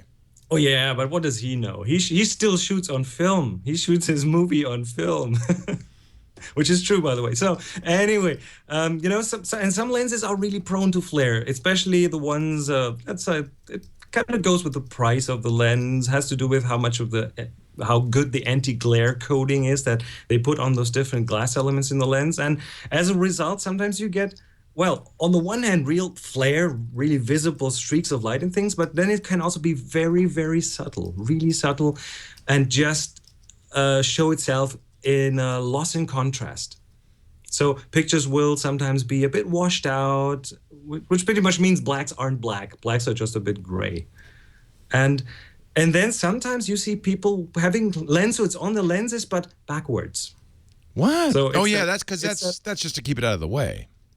Exactly, but doesn't do anything. In fact, then. Well, and some people simply don't know what it's good for. Oh. What is that thing good for? Well, first of all, what you want to do is you want to take it off the lens. It kind of twists, so you can twist it a few degrees, then turn it off, turn it 100 degrees, and then put it back on the lens so it faces forward. And yes, it will make the lens look bigger. It will make you look a bit more important, but it has a real purpose, because here's what it does. It keeps the light off the front of the lens, and especially, well, you need light in front of the lens, otherwise you couldn't take a picture, right? But there is light around the picture that does not contribute to the picture. It's just not doing anything to the picture. It's just there, and it shines into the lens. And I'm not even necessarily talking just about the sun, like direct sunlight. If you shooting towards the sun, it's not in the picture, but you will definitely get some artifacts there. But actually, it's any light. The sky, even a white wall, will reflect light back at you. So the lens would take. It's one of the things that I often am bothered by with smartphone photography. Lens is because in fact I'll cup my hand around it to make a fake lens ring because I'm getting all of this stray light leaking into my camera. I hate it. Yeah, I think an iPhone or a smartphone would look funny with a little lens hood on, but I'm pretty sure there is such an accessory. Someone has got to build one of these. But cupping your hands around it, just trying to make sure that the light, but not just the sun. I'm talking about really pretty much any light that does not do anything for the picture. Now, if you don't have a lens, well, if you have one and it's on the lens the wrong way all the time, hey, turn it around and see if it does something to your pictures, if it helps get more contrast. If you have, if you don't have a lens hood, you can get a third-party one or an original one, which are kind of expensive sometimes, but there are third-party producers that make ones that fit. Or if that's not an option, you could position yourself so that, or the front of the camera, so that it's not in the sun, that's in the shade. There might be a tree standing there, something between you and a direct light source. And that will make your pictures more contrasty if you don't like lens flare. Again, that's the assumption under which we're doing this today. So I use it all the time. I love it. It has a secondary feature, which you've mentioned many times. It protects the lens. If you and I'm always bonking my lens against things because I have a bigger lens than most guys. Yeah. So I keep that thing on there so that when it bonks, it's going to bonk that instead of the glass. Oh, and if it rains, you don't get raindrops on the lens. No, so I use on every lens I have, I use it. I have also heard that it, in fact, can solve some lens accuracy issues. It really is somewhat important. Well, yeah, but the thing is, if you don't like any of these artsy things with lens flares, if you don't like the J.J. Abrams look, then put the lens hood on if you have one. If not, cup it or move yourself out of the sun, and just make sure the sun or any strong light source does not hit the front of the lens. Chris Marquardt is the guy when it comes to photography on this show anyway, our digital photography expert, chrismarquardt.com. Or if you want to find out more about his workshops, it's Discover the Top Floor. He also hosts a podcast called Tips from the Top Floor. There's the top floor comes in. DiscoverTheTopFloor.com. You're going back to Everest? Next year in May. And we'll open our registrations October the 1st. Okay, that's good to keep a track of. You don't go to the summit, though. You don't summit. You go to base camp. To the base camp. Yeah. Base camp, Southside Base Camp. Still, I'm not putting it down. That's more than I could do, but that's... I think it's about 18,000 feet up there.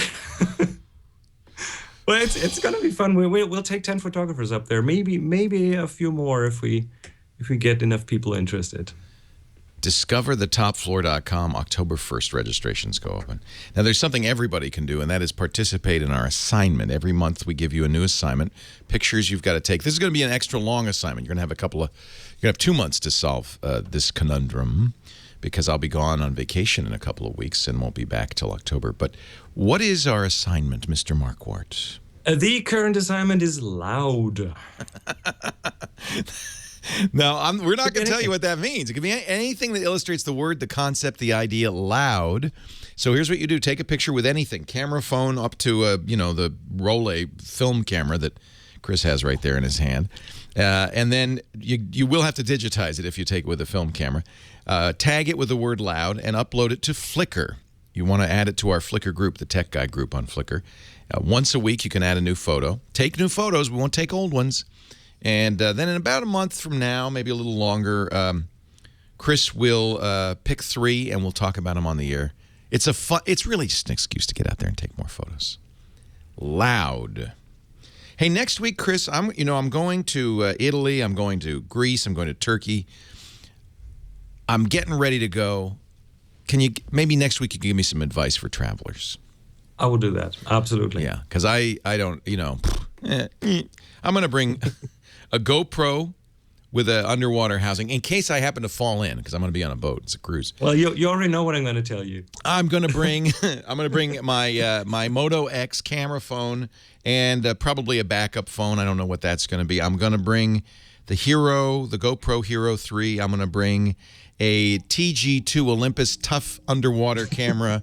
I'm going to bring an Olympus OMD little Micro Four Thirds camera. I'm going to be a 5D Mark II. I'm going to bring 147 lenses.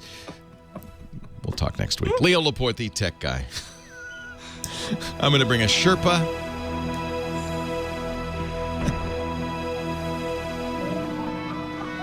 Oh, Lord. I played with the TG2 to take underwater pictures. You'll be shooting with your iPhone anyway. Come on. I know. The funny thing is that it was good I played with the TG2. It takes underwater pictures, but they're a little, you get backscatter. So it doesn't totally underwater. It's not as clear as you expect it to be. The water looks clear, but it's not as clear as you expect it to be. You need lots of light down there. Yeah. So whatever. I don't know. Get a waterproof torch and then and then probably still use the iPhone. Yeah, I will. I'll be using the iPhone. No, we'll do a travel segment next time. Yeah, wouldn't that be fun? Yeah, I mean, I'm literally bringing all of that crap. Is there anything specific you want to know, or just in general? I know everything there is to know about it. I just want you to tell us some fun stuff. We'll do something fun. I'm going to be in the Mediterranean, so the light should be gorgeous. Are you on a cruise? Yeah, well, sort of. It's 3 days in Venice. In fact, I booked a tour with a professional photographer in Venice. She's going to take us on a walk, photo walk. Yeah. That's good. So that'll be fun. And then we get on the boat. We arrive in Venice on a Wednesday. We get on the boat on Sunday, and we sail to all the Greek islands and Croatia, Montenegro, beautiful. Ephesus, Kanakkale, and then we land in Istanbul, and I have a few days in Istanbul on land to get my sea legs back, and then we fly home. Good. Yeah. Good. And you'll have a pack mule coming with you. I should probably not. Maybe your advice would be don't bring all that crap. I don't know. I mean, in the end, I always travel light when I should, huh? But even for workshops, I try to travel as light as possible. But I know I'll get there and I'll go, gosh, I really wish I had my 7200. You also need the energy to then take it out, set it up. Well, that's why I got the OMD, make sure the because it's batteries are small. all charged. I know. OMD is a very good travel companion. I think I'll just use that. Probably your and Lisa and I one. both have twin OMDs, so we can bring one set of lenses. Silver and black one? Yeah, she has black, I have silver. That way we know whose is whom's. Yeah. Good. Yeah, but I'd be sad if I leave the 5D at home and then there's this perfect... Maybe I'll take the 5D and just one great lens, like the 85. Sounds perfect. Yeah. Sounds good. Or the 24. And then another one, just to have a then bit one of a more, range. and I might want the the 50 and... maybe I won't bring the GoPro. I bet I don't use that. Let's talk about this next week. Oh, that's gotta be fun. And I did get the sandproof, waterproof, you could sit on it camera from Olympus. It's not a bad camera. Okay. That's an underwater, so I don't need the GoPro. It actually shoots pretty good video. All right. Hey, thanks for doing this. I appreciate it. We're all recorded ahead, so we're good. We'll talk next week. Next week is an official one, and after that we are recording. Then you can take 3 weeks off. Perfect. Thanks, Chris. All right. See you. Bye-bye.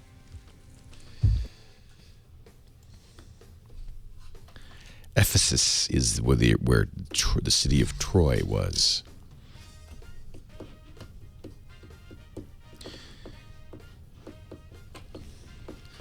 See, I mean, I'm going places where I'm going to want to have pictures.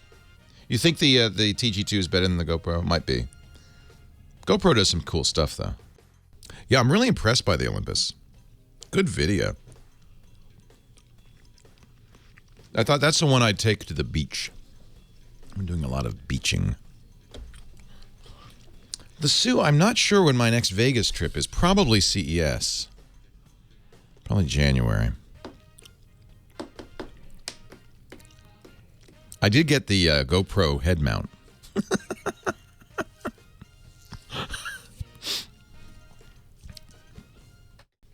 All right, everybody, jump on the phone. 8888. Ask Leo. Leo Laporte, the tech guy. Let's go to Westchester and Christine, our next caller. Hi, Christine. Leo Laporte. Hi, Leo. This is a really simple question for you. Good. I'm tired of the complicated ones. Making me work too hard. So what I'm doing, well, I have a tendency sometimes to misplace my cell phone. So I want a backup phone, and I know they advertise. Well, actually, I haven't heard them advertise for quite a while.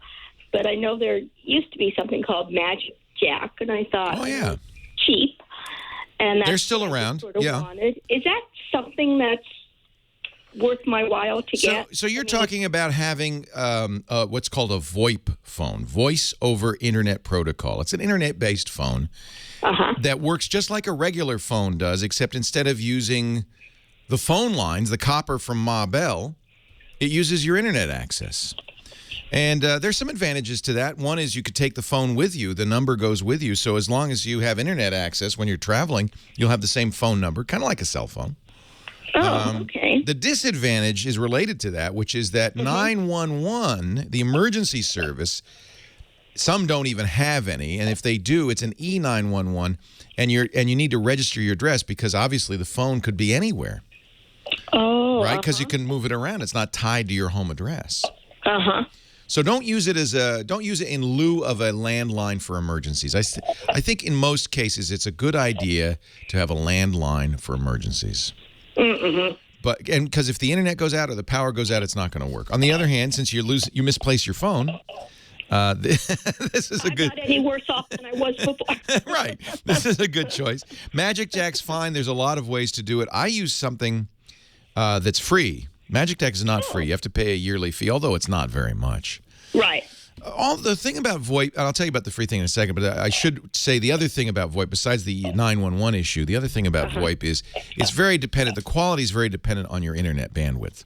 So, now voice is not challenging. So in most cases, it's fine. But you know how have you ever made a Skype call?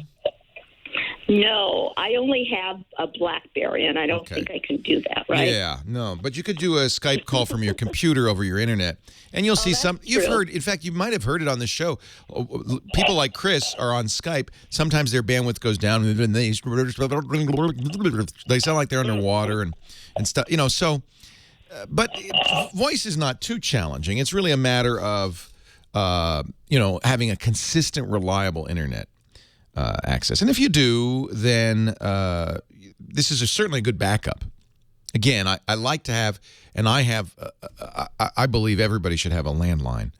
I like to have that. Although nowadays, with everybody having cell phones, you kind of do have a second line of defense, don't you? So Magic Jack is one solution. They advertise a lot, so they get a lot of attention. Frankly, Skype is free and works. The other thing I use is it's a little more geeky, a little more complicated, but is free. Is called OBHI. It's an OB110 from OBHI, OBIHAI.com. Similar to Magic Jack. It'll connect to your internet, router, and you do have to have. It won't work with Wi-Fi. You'd have to put it next to your router. I entered OB Hair instead of OB High, and apparently that's a product too, but not the one I was looking for. Here's OB High. It is a little box that hooks up to your internet, and then you can plug a cordless phone into it. It has a phone jack on the back. And now it will give you, if you use Google Voice, which is a free service from Google, free calls via Google Voice. In fact, you get a phone number because Google Voice gives you a phone number. OB-High does not support 911. So you really don't want to use this as your only landline. It isn't a landline. It's but you could take it with you. It works. You can use it on your smartphone. You could actually put the OB software on your BlackBerry and make calls, free calls from your BlackBerry. These calls are free anywhere in the U.S. and Canada. I think it's it's a little geeky. Think of it as a challenge when you first set it up, but I kind of like it. It's kind of cool, and the advantage of something like Magic Jack or OB-High, UMA is another one, OOMA, is you can use a regular phone handset. You can pick up a phone handset, and that's nice. You don't have to use your computer or a cell phone. You just use a regular phone. 8888 ask Leo, Magic Jack, it works pretty well. Read the reviews on all of these before you spend a lot of money on them. Actually, they're too cheap, aren't they? Jim, Orange County, California. Leo Laporte, the tech guy. Hi, Jim. Yes. How are you, Leo? I'm good. Welcome. So good to be on your show. I'm watching you as well. Hey, I'm waving at you right now. Oh, that's wonderful. It's a great, very picturesque wave. So is my arm. Oh, that's perfect. It's waving a life of its own. What can I do for you? My son has an iPod that was splashed in a pool. He purchased an audiobook on it, and now I need to know how to get it from iTunes to another device. Can you help me? Oh, yeah. So he purchased it in iTunes? He purchased it in iTunes, yeah. And it was on his iPod. It was an audiobook. So the way iTunes works with audiobooks, they've eliminated copy protection in music, but they still have it in audiobooks. So it has to be another iPod or iDevice. Like an iPhone then? Yep. iPhone would work. You just put iTunes on it, download it. You can download anything you've ever purchased on iTunes right to that iPhone. Okay, even if it was downloaded on the iPod? Yeah. You can download it as many times as you want because you've already bought it. It's true of music too, right? Absolutely. Yeah. So what I got to do is just go into iTunes on the device I have and just re-download it. Yeah, when you go to iTunes and you look at your playlist, there are little clouds next to the things that you've purchased but don't have on the device.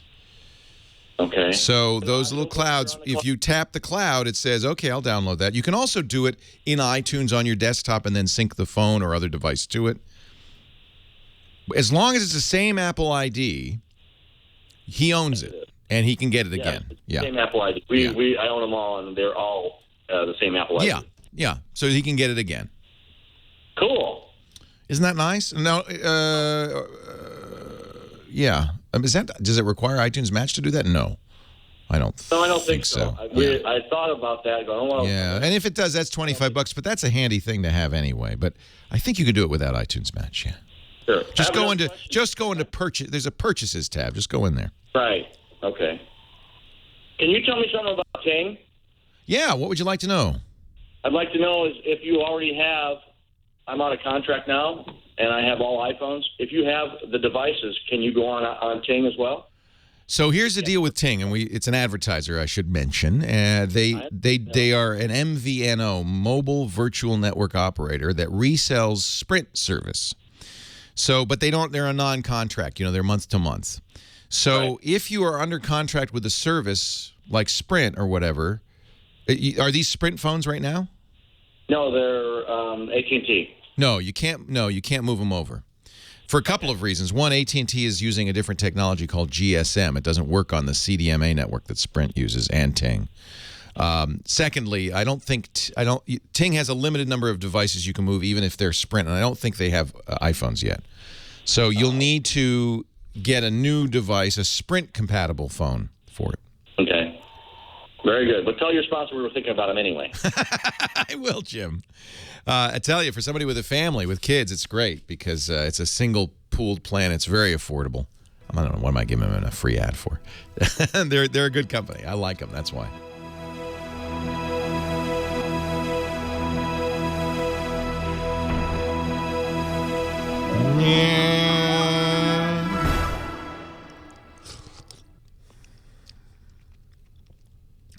A video camera with a cage around it. That's the one. Get a video camera with cages around them.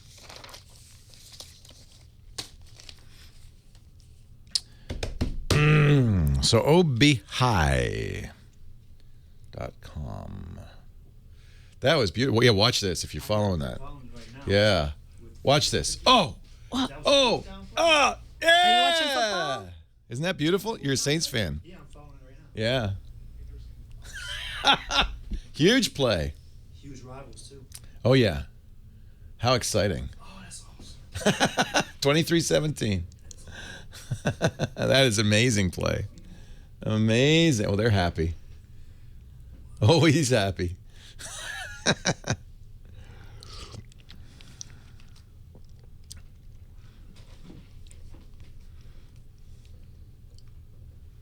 Oh, he's not happy. Is that the Falcons QB, huh? I know. 5 seconds, 4, 3, it's over. They lost. So that was a turnaround, huh? Yeah. Oh, that's awesome. Wow. Oh, no wonder they're in such pain. First game. Wow. Was that the Superdome? Yeah. Yeah. We were there. I was there in January at the end of the season. Are you from New Orleans? I'm from the area. I work in New Orleans. The Superdome was nice. We really enjoyed being there for the Super Bowl. That was a lot of fun. Not the outcome. But it was, you know what? We came back after the blackout. Lisa's not happy still. She hates the Ravens. She's like, she was so happy they lost on Thursday. She's just like, I hate the Ravens.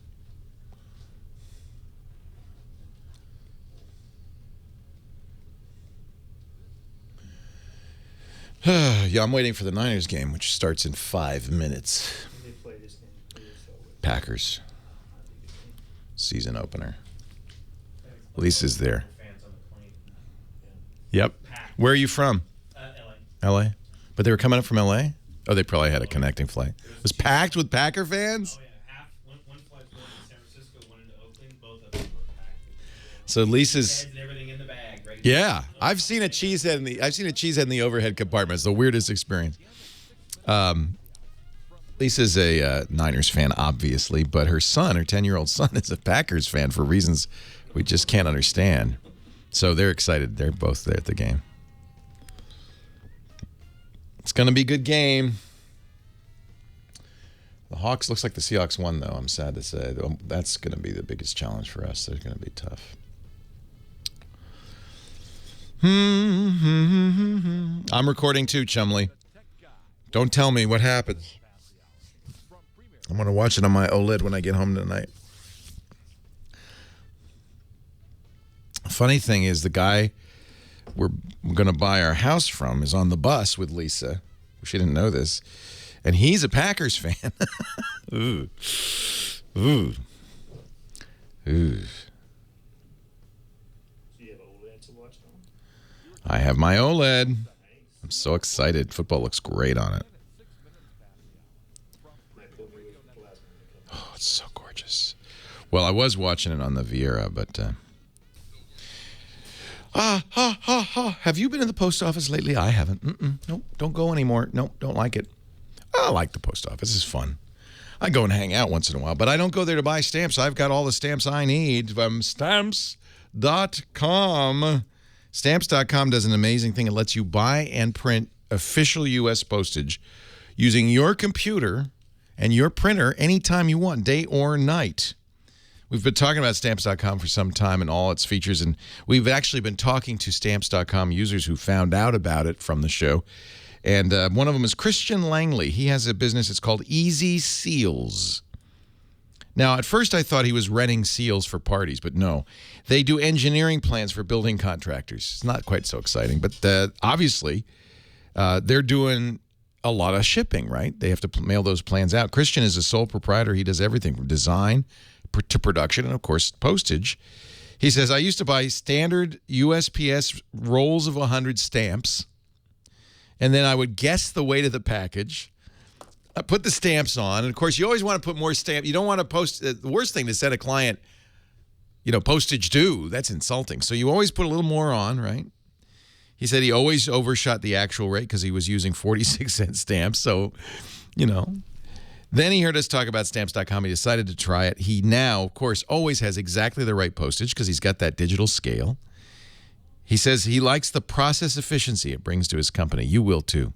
I've got a no-risk trial. It really is a great deal. Visit Stamps.com. Click the microphone in the upper right-hand corner, and you'll be getting a $110 bonus offer. It includes that digital scale that Christian liked so much, up to $55 in free postage. You get a $5 supply kit. You get a 4-week trial of Stamps.com. Stamps.com always have the right postage. Prints right on the package or the envelope. Actually, I guess it doesn't print on the package. It will print right on the envelope with your logo, the return address. It gets the mailing address from your address book or QuickBooks or Etsy or PayPal or eBay or Amazon, whatever you're selling on. I mean, it's really amazing. It even automatically fills out international forms if you do international mailing. You got to try it. If you've got a business where you do mailing, please just do me this favor. Go to Stamps.com, click the microphone, and use the offer code TechGuy. You'll know you got the right place when you see my smiling face. Stamps.com. Ooh, Jets Tampa. Ooh, close game.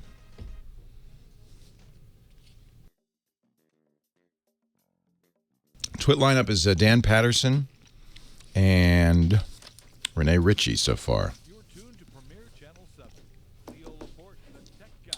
The resin smell is not the problem. I'm worried. You're talking about the house. I'm worried about the potential for black mold, which is very common in grow houses. We want to pull up all the carpet and pads, replace them, and wash the walls with a TSP and repaint. Because I'm just worried. But it may, we're still taking a chance there could be black mold in the walls. There's no attic. This is California. There is a crawl space though. We've had the inspections. The inspector hasn't seen anything.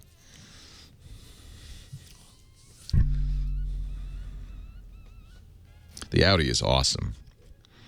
I know, but Dr. Mom, I'm a little worried. I think we may actually bail on the house. They're not offering us a sufficient credit to do what we need to do to remediate it. So.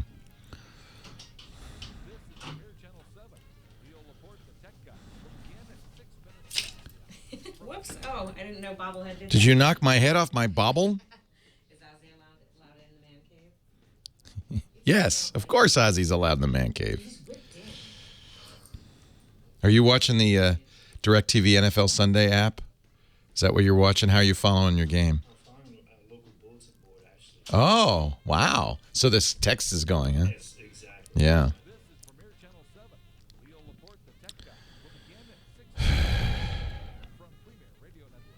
They put in, it's so funny, the tenants put in an air conditioner on one side of the house, but not the side where they were growing. So I think it must have been a fairly serious grow operation. Everybody thinks I should have bought a Tesla. I'm not. You'll get it when you're ready. I'm just not. I think not now's not the time. There's not enough range on them. I'm not crazy about that 17-inch screen too. That kind of bugs me. There's more technology in this Audi. I mean, there's all sorts of technology in this thing. Practically drives itself. Hey, webcam. Falling back a little and was getting a nice shot of this. Of the wood. Yeah. Somebody's asking who's on. Oh, hey, nice hat. Is there a story? Just had it for a long time. It's your hat? Yeah. All right. Gosh. Ladies and gentlemen. Oh, no. Did you have a fro when you wore this hat? Did you wear that like to Burning Man? Wow. Pretty nice, huh? Did you wear it when you were in a disco cover band? Oh, he's not listening to me. Okay. I'm ready to party. Wow.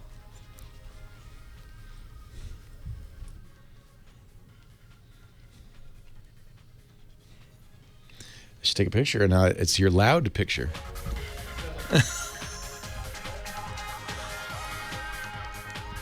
Well, hey, or should I say, hey. Leo Laporte, the tech guy. Time to talk about computers, the internet, cell phones, camcorders, MP3 players, home theater, anything with a chip in it. We will talk about it. 8888 Ask Leo. That's the phone number. 888-827-5536. Toll free from anywhere in the U.S. or Canada. And you can also use your internet telephony application to call that number. It won't cost you anything anywhere in the world. 8888 Ask Leo. The website, techguylabs.com. Techguylabs.com. Let's see. We're going to go to the phones here and talk to Pete in Anaheim. Hi, Pete. Leo Laporte. Hi, Leo. Great show. Thanks for calling. What can I do for you? Well, I have a problem, a fun problem. I hope it's a fun project for me. I have what I'm trying to do is trying to broadcast some of our league hockey games. Oh, how fun! And, so you want a camera not for recording, but a camera for streaming. Yes, I'm on live stream right now, so I just have an HTC One, and I just live stream from there. But no, you could do better than a camera phone, that's for sure. Yeah. Yes. Yeah, because you want zoom, you want to be able to, absolutely. And on this one, I can only pinch to zoom in, to zoom out, and it's just impossible. Yeah, that's not going to. So, this is a challenge because you need a camera that has live HDMI out. That's not as uncommon as it might sound. In fact, most cameras will. In fact, they'll give you excellent quality, better quality than the recording quality. But then you need something that'll stream from that point, like a laptop that takes HDMI in. You need something that will capture the video from the camera and then compress it and then stream it over the internet. I need some suggestions on that. I need to get a computer that'll. Yeah, the camera's not the hard part. It's the computer that's the challenge. Right? Yeah. And the 4G service just keeps on going. Yeah, internet. Oh, that's right, because you're at rinks where you don't know if you've got internet. Yes, right now I have T-Mobile, and it goes out once in a while during a game. So I just post it. And what you're trying to do is cool. But non-trivial, and this is what we're doing. Of course, we stream live video of all of our stuff, but we're doing it in a studio with $5,000 a month worth of bandwidth. So we're in a kind of a different position. Right. So I don't know what. So I need a second camera right now. What I did on the last season is I have a HD camera and basically just recorded the games and then uploaded them to YouTube. Right. And the results were nice, but yeah, that's going to work fine. It's the live thing that's so hard to do. So here's what you need. You need a camera that has HDMI, live HDMI output. If you go to camcorderinfo.com and look at the reviews there, they'll tell you which ones do. Almost all of them that have HDMI out now do live output. Not all, so you should check, but you want it to pass through. You'll get very high quality video. Then you need something that can put that video into your PC. Probably the best solution is from Blackmagic. They have an HDMI to USB converter. Okay. Then you can use any laptop. That's not going to be. That doesn't matter. Okay, so any. Just because a laptop has an HDMI port, it's not going to solve that for you because that's That's HDMI out in most cases, not in. Will the MacBook Pro work good? No. No. Oh, I see what you're saying. Yes, once you get the converter, it'll work fine. Okay. Yeah, in fact, that's a great choice. Powerful, fast, and then you'll need your internet access, et cetera, et cetera, et cetera. Livestream probably has an app, right? Livestream, yeah, they have the app that goes onto the phone. But I bet they have a desktop app. I would check and see. They do. They have it for producers. So use the Livestream producer and make sure you get a computer that's matches their specs or probably exceeds their specs. Okay. Okay. And now, of course, once you do that, your next step is going to call Leo again and say, okay, now I'd like to have two cameras and switch between them. Well, that's the whole thing. I need a second camera. Oh, no, now come on. And yes. Now, so how long can the USB cable, No. If you're going to do that, you need a switcher now. Now we're talking some real money. Oh, my. Blackmagic. Go to Blackmagic's website. They make actually a pretty good choice. It's $1,000, I think, switcher. I like Blackmagic's stuff. Okay, great. Well, those are great suggestions. Yeah, just visit the blackmagicdesign.com. They specialize in making not only we use a lot of Blackmagic stuff in our production chain, but among other things, they make a fairly inexpensive production switcher, the ATEM, ATEM. And if you're going to use more than one camera, now you need a switcher. Now, basically, you're building a television studio, my friend. Yeah, I know. That's what's fun about it. Maybe you should go back to the camera phone. I think it'd be a lot cheaper. Steve and Torrance, Leo Laporte, the tech guy. Yeah, Leo, I'm curious about. I know that all the law enforcement can just drive around and scan everybody's license plates get scanned. Sure. And I know that that's because you don't have. There's no constitutional right to drive. Driving is a privilege, not a right. I got that. But the internet is very different. Our legislators, their families, and their cronies, I guess, they can go get non-scannable plates at the DMV. Really? Can they? Wow. Wow. I'd like to be almost as equal as they are. Here's what you do. If you don't want your license plate to be scanned, and you should check your local jurisdiction to see if this is legal. It probably isn't. In fact, I'm almost certain it's not. But maybe legislators haven't caught up in your state. It's easy to, in fact, we thought about doing this in the studio here, to thwart cameras by invisible infrared light.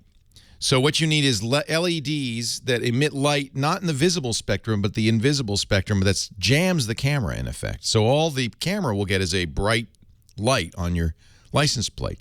But what's cool is it's invisible to the human eye, the naked eye. So we were going to make a, is it UV? Maybe it's UV. It's out of the visible spectrum. It's either at one end or the other. We were going to make little collars, people who come in the studio, because, we got cameras on all the time, and we have to make people sign a 4-page waiver when they come in. And among other things, what the 4-page waiver says is we can use your image, broadcast it, show it, take your head off your body, put somebody else's body on it, whatever we want to do.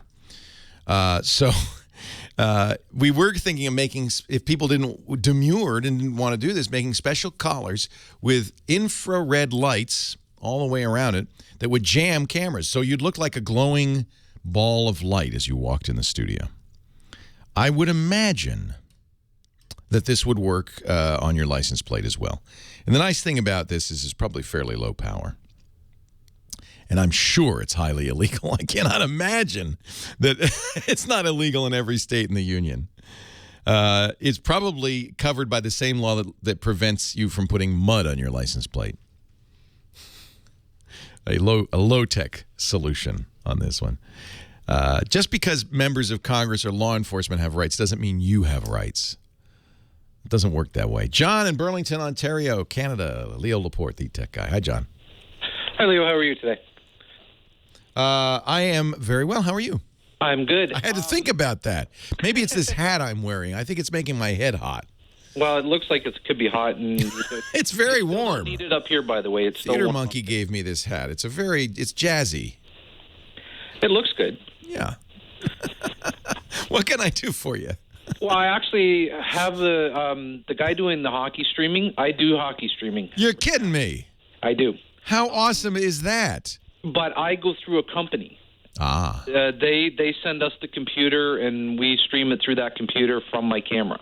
Now, did you have to? Sorry, go ahead. Well, actually, let's take a break because we have to.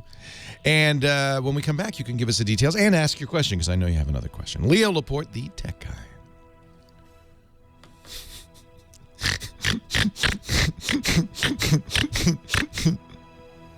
Wow. Okay, come here. You got to come here. We got to do a picture. Everybody wants to know what you look like. Now, you tell me if he doesn't look like the guy from 300. We are Sparta! Ah! I am Sparta! Okay. No abs. That's the problem. Yeah, sit on this. All right. Sit on this. Do you have a camera? Oh, yeah. That would help. I mean, you're on camera, but Well, for that. we'll get somebody to take a picture. Ready for you? That'd be great. Could you help us? That'd be great. I was just a screenshot. Of course, do it wide. Yeah. Well, do whatever you want. Whatever looks good. Things may like. Gerard Butler, ladies and gentlemen. Yeah. All right. Got it right? Does it pretty look good? buff. Does it look good? Okay. We are Sparta. Cool. Thank you, sir. So you're on vacation, or what are you doing? Yeah, I got 4 days up here. Awesome.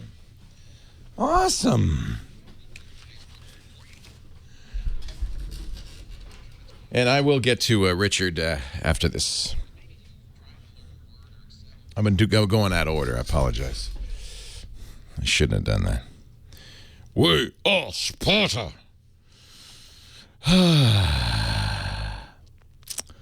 Everybody in the chat room is happy to see you. Have you ever been giz-fizzed? Well, you should be giz-fizzed next. We got a giz-fizz-em. I've been actually trying to pull the links off of Justin TV. Of highlight. Yeah. And doing just the giz fizz. So Oh, that's a good idea. Except for Justin TV, It's pretty wonky, huh? Yeah. We could make it a show. We should make it a show, really. I mean. Well, the last one they saved. Yeah. 106 hours, one clip. Thank you, Justin. Hey, you It's know like that weeks note I worth. gave you? Yeah. Sorry. Yeah. I just popped in. Add a double in front of simple. Okay. So I'll give him a, yeah. I'm starting to suddenly question my don't worry decision. about it. Don't worry about it. You Okay. won't. I love you, man. Just, I feel like I have to warn you. And I'll explain later. Okay, bye.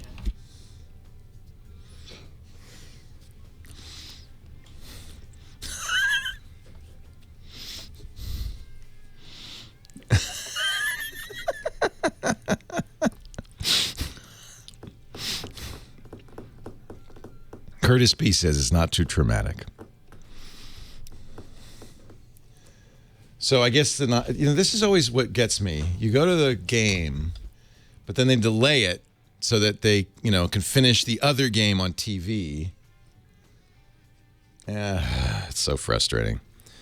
And then they do the TV delays, it's so frustrating. Yeah. You have to wait for commercials. Everybody's standing around. It's got to kill somebody who's doing a hurry-up offense. I think they're at least courteous enough not to do it. But man, it looks like Manning's going to do the his new no huddle offense. It's going to be hard to put commercials in there. The game's going to be over in an hour.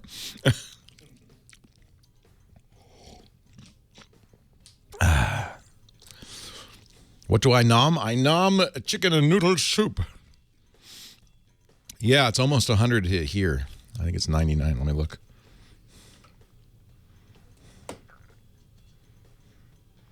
Okay, Google now. What's the weather?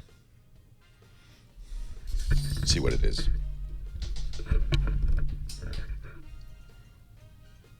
It's 86 degrees with light rain in Petaluma. Light rain? I don't think so. 86 degrees with light rain. Leo Laporte, Leo Laporte, the tech guy. And we were talking before the break to John, who's up in Burlington, Ontario. He streams hockey via a service. Now, in Canada, they take this stuff pretty seriously, right? Yes, they do. It is not the national sport, though. No, technically lacrosse is the national sport up here. I don't think anybody knows that. No. Well, if you're Canadian, you should. You should. I love lacrosse. My son plays it, and it's a great sport. But I've videoed it too. So we always think of Canadians as hockey players. Anyway, so what's the name of the company? Fast Hockey. Fast Hockey. Yep. And they provide everything? They provide the computer. We have to supply the camera and the people that run the camera and stuff like that. That's good to know. Yeah. That's good to know. Yeah, and they do leagues across North America. So if this guy's running a league, he might want to look into it. Yeah, and you could at least see what they do. And they charge for people to watch it, so that's where they make their money. So it's free to you. It's free to, it's free to the person doing it, but I don't know if they charge the league or not. I haven't got that far into it. That's interesting. I just do it on the computer and do it. But getting back to my question. Yes, forget that. What do you want to know, John? I want to host, or I want to be able to post my highlighted videos of my hockey games. But I don't know if there's a charge for video for the streaming up and down and all that, or the storage of it. I was using Posturus, and Posturus closed, and it was great because I could send it to Posturus, and it was done. Everything was loaded up to YouTube and all that. Yeah, there are a number of companies that will offer pay-per-view if that's what you're looking for. It's not so much that. I kind of like to have all my stuff in one spot where people could go look at the work I do, and because it's a business that I'm running. Yeah, Posturus is, of course, gone. Yeah. There is a company that's taken over for them, former Posturus employees, and you pay $10. I can't remember if it's a month. It's called or $5 a month. Posthaven.com. Posthaven. Yeah, it's probably too late to import your Posturus stuff. The deadline for importing it ran out. Actually, I downloaded. You're golden. I think I did it. Yeah, you're golden then. Yeah. So you can upload it to Posthaven. It's the same software. Oh, okay. But they did something a little different. Posturus used to be free. Posturus was, we should explain it. I loved it. A blogging site, kind of like WordPress or whatever, but the difference was you could email your posts. And Posturus would then also forward posts depending on their type. So if you emailed a video to Posturus, it would upload it to YouTube and put it on your Posturus blog. It was very cool. I used it when I was in China because Twitter and Facebook and YouTube were blocked in China. But email can't be blocked. You're not going to be able to block email. So I would email tweets and pictures and video to Posturus, and they would repost it. It was awesome. Yeah, I liked it because for that fact, you only had to upload the video once. Yeah. You didn't do it multiple times. So Posthaven doesn't have all the capabilities yet of Posturus, I'm sorry to say. But what's great about them is, unlike Posturus, they're not free. Why, you say, is that great, Leo? Because they're going to stay in business. Posturus got sold to Twitter, right? Mm-hmm. And Twitter just shut it down. They made no effort. They just shut it down. This won't happen, they say, at Posthaven because they're monetizing it. They're going to make money, $5 a month. Now, the other thing is can you put your own web address to the Posturus? Yeah, I'm sure you can. Go visit Posthaven and read the. It doesn't yet have all the capabilities. It was started by former Posturus employees.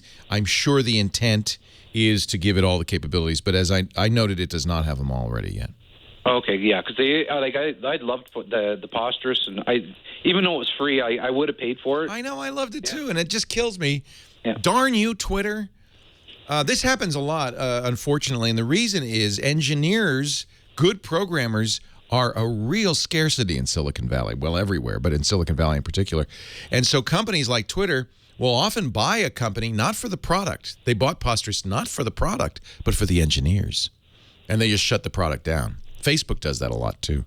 It drives me nuts. So there's a good reason, you might say, well, why, hey, I could get this Posturus was free. Why should I pay Posthaven, $5 a month? Well, because. And there's still no guarantee that Twitter couldn't come along and buy them. But if they make money and they're doing okay, they've pledged we will never be acquired. We will always keep your URLs online. You'll always keep it the best place to post. They've made this promise. So should they sell out, there'd be some pretty angry people. And the fact that they're making money on it is a pretty good sign.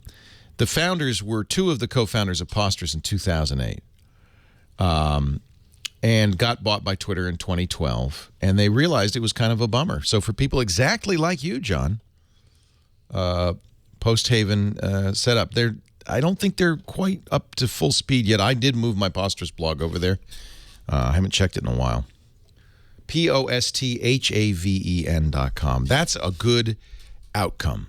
There was another service I used to love, Dropio, DROP.io, allowed you to quickly set up a free way to send somebody a file as a link instead of, they would store it and then somebody could get it. It was a great little service. Facebook bought it. Not because they wanted the service. They shut it down promptly because they wanted the guy who founded it, Sam Lessin. Brilliant guy. So they paid Sam a lot of money. They said, shut your company down. And those of us who are using it were just left out in the cold. These companies don't care. They really don't care. Sad to say. Let's go to line 1. Richard in Monrovia, California. Hi, Richard. Leo Laporte, the tech guy. I think I'm Richard. You, my friend, win. You are Richard. Well, I don't know if I won anything, but...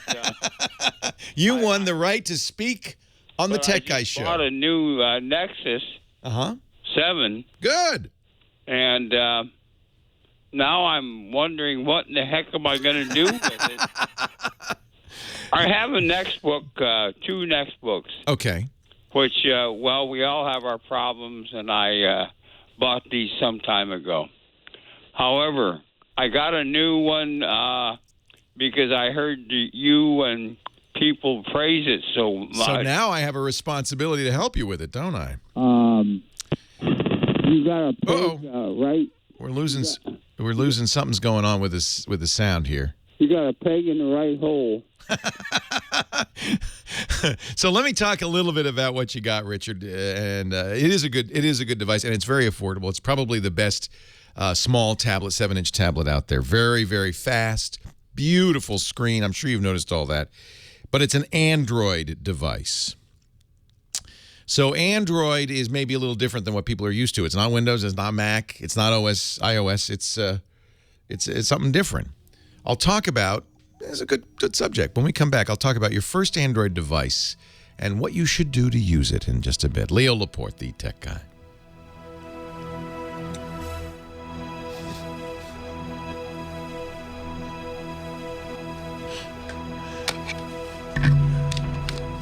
Hello? Hello? Is this thing on? Are you on this phone? Where am I? Leo, or are you? No. I think he put it down on the pillow or something. I thought he was saying you got to close that, like close the refrigerator or close the door. Close the door. Close the door. Close the light. The animals will get in. I'm talking on the radio. Sure. Sure, whatever you say. You need the giant donut. I'm bringing you the giant donut. Oh my God, I want that thing so bad. Are you going to a pool party? You can have it. You can borrow it. Hey, Chad. I just want it. I'll go to the lake with it. The Niners game has begun. Ooh, take that to the Niners game. It's got kind of a nice... They won't let you bring that into the Niners. You can't. Sure? NFL is so restrictive. You can't even bring a backpack anymore. I might have a connection to get that in there. You do? Do you know somebody at the Niners? A little bit, actually. We got to talk. Can we talk? Yeah. Lisa has season tickets, but it'd be fun to get.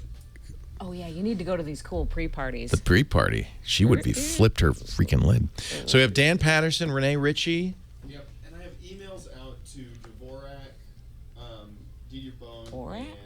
Oh, Dieter Bone, yeah. Yeah, I thought he'd be good. And one more? I think those two are fine. Okay. Don't worry about it. Okay.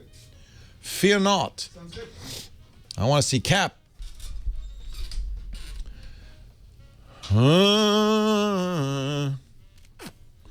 Mr. Kiss my bicep. Cap. Is Alex still on the team? No, they traded him to KC, where Niner quarterbacks go to die. Yeah. He wasn't the only one. Others have gone there, too. It's the strangest thing. There's some sort of strange symbiosis. It's a hot day in San Francisco. Jim Harbaugh's already screaming his head. Oh, that's somebody else. Who's that? Screaming his head. I don't like it. See what Lisa's saying. Oh, she got her flyover. Yay. Lisa was really pissed last year. We went to the opener and they didn't have a flyover. It was like so pissed off.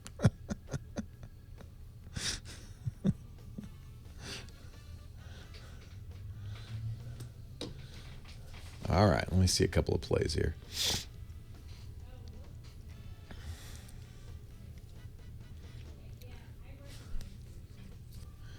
Is he doing the shotgun? Oh, he is. They didn't use that all through the preseason. I thought maybe they were going to back. Oh, whoa! They were going to back off on that. So you know somebody in the front office there? I don't know if she's in the front, but so many cool things are coming together perfectly in my life. And one of them involves working with these bands that are doing the pre-parties for the games. So we got all these tickets and whatnot at the office. So I'll have to. They came on Friday, so I didn't. Good for you. But anyway, maybe we'll have a little extra something and get you and Lisa in. You Well, can party with the she's Pop got Rocks. season tickets, and I don't know which game we're going to. Well, all of them, right? No, well, she's right there with her son. She brings different people. I don't get guaranteed. You're not cut in on the action? I am not guaranteed a game. I've been to one preseason already. I wonder what a gentleman would have to do to curry Favor with the ladies. lady to get her to bring him to a football game. Boy, that's Believe me, I've done it. so turned around. I've gotta done it keep all. doing it. I vacuum. I do the dishes. You're I a cook. good man, Charlie Brown. Everything that matters to a woman. Oh. Chat room. Good one. Oh. So your caller's back online, too. He has a certain way of getting through to me. So Richard called. Love this call. It's a great call. Got an Android tablet. Now what? So you'll notice an Android tablet, much like any smartphone these days, it's got icons on the screen.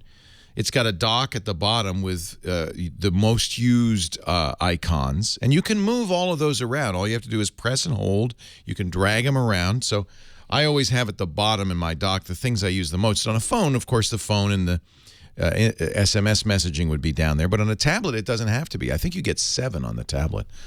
But one is the most important, is the one in the middle. That's the little round circle with dots in it. That's the application menu. And you always want to have that there because when you tap that, you'll see a screen slide up with all of the applications installed. It's just like any computer. And what's nice about tablets, they come usually with a pretty good set of applications. In the case of Android, it comes with all the Google apps. Gmail is on there. Google Maps is on there. You've got Google Plus, their social network, Google Play Store, Google Music, Google Movies. All of those are great. The first thing you want to do, in fact, because of that, when you set up an Android phone is create a Gmail account or a Google account if you don't already have one. If you have one, log into it. But if you don't already have one, you just create a new Google account. That single sign-in will be your sign-in for everything from YouTube to Google Plus to Picasa Web to all of the Google services. And make a good password. Don't use monkey123, Richard. Make a good random password. You obviously have to remember it. But for security reasons, in fact, I turn on second-factor authentication on Google, and that's nice because it means that not only do you have to enter the password, but they will text you to your cell phone a 6-digit code, and you'll need to enter that as well the first time you use the tablet. It means if somebody gets your password, they can't just use your Google account on some other device because Google will say, well, you've never used this device before, so let me send you a text message with that 6-digit code. Unless they have your phone, they're out of luck. So that's a nice thing to do is turn on second-factor authentication on Google. Now you've got Gmail, really probably the best email solution out there. You have a Google address, in fact. So when you set up your account, make sure you pick something that you like that you can remember that is fun. You wouldn't really want richard@gmail.com. You don't want any common name at gmail.com because you get a lot of spam. But Richard, your last name, Richard and a number, Richard and Go 49ers, something that is fun that represents you that's unique. Once you've got that set up, now you can go to the Google Play Store and you'll see lots of applications to do all sorts of things. There's plenty of room on that Nexus to download hundreds of applications, so go ahead and try some stuff. Browse around. The apps that I think a lot of people will want to use, of course, Facebook, if you're on Facebook. You know, you want the social networks you use. Twitter, if you use Twitter. I like to put Tumblr on there, and Foursquare I use for check-ins. Instagram, because there's a nice camera on that. You can take pictures and post them on Instagram. I use Evernote as a note-taking app, although Google now comes with Google Keep, which is actually a very good note-taking app. Keeps your notes, stores them safely on the Google Drive, so you don't ever have to worry. Even if you lose your Nexus, you don't lose your data. The calendar is great, too. I use Google Calendar, and that'll be part of the Google set that's included. In fact, really, probably the best way to start with your Nexus 7 after you've created your Google account is just play with the Google apps. Right there, they're giving you quite a bit. There's even voice dictation and voice search. Turn on Google Now. That's fun, too. That's the little Google icon, just the G icon on your screen. I would say that the best thing to do is just play with it. Make it your little buddy. Spend time fooling around with it. Take a look at it. YouTube is great. Lots of good videos on there. I think, Richard, you're probably more intimidated than you need to be. It's easier to use than you think. And I think it's a great choice. $229 for that tablet. Now, you do need internet access. I hope you have Wi-Fi at home. There's no good if you don't have some sort of internet access. They are not yet selling Nexus 7s with built-in LTE. It uses the cell phone data network. That would allow you to pay an extra $20 a month and have internet access. Those should come any day now. When those come, that's a good choice if you don't already have internet. Enjoy. Let's go to another Richard in Westlake Village, California. Leo Laporte, the tech guy. Hi, Richard. Hi, Leo. How are you? I'm great. Welcome. What can I do for you? I'm pretty good at normally backing stuff up, but I got a little lazy recently on a laptop. It's a MacBook Air, which had a SSD upgraded drive. It came with a 240, and I put a 480 into it some time ago. Everything was working great on the device, and then all of a sudden, I had some troubles. It stopped working, and occasionally it couldn't find a directory, the machine, when I went to start it up, and other times it would find the drive and but not be able to sustain access to it. So I did a number of things, including taking the drive over to some of the geniuses at the Apple Store and also to an alternate Apple dealer, and no one was able to access the data on the drive anymore. Fortunately, I used Dropbox for basically all of my data, so I haven't lost any of the most critical things, but all the work you go through setting up apps and preferences and so on, typically I use a external drive and mirror the internal drive with a program called Super Duper, so if you ever have these catastrophic failures, you can do a restore in a matter of minutes or hours. But as I said, I got kind of lazy and didn't sustain that, and now I'm unable to access the data on the SSD. So short of just starting all over again, I got the third-party drive maker to warranty the 480 SSD, so they've already sent me out another one. I was wondering if you had any thoughts on how I might restore access data on the SSD drive. I know this is being a solid state, they're generally very durable and safe, and the laptop never suffered any physical damage. So I just don't know what to do here. The only other bit of information I might give you is that when we look at the drive, I think there's a 33K prefix that we do see with drive utilities such as Drive Utility or Drive Genius and whatever else the Genius is used, but nothing else substantive on the drive itself.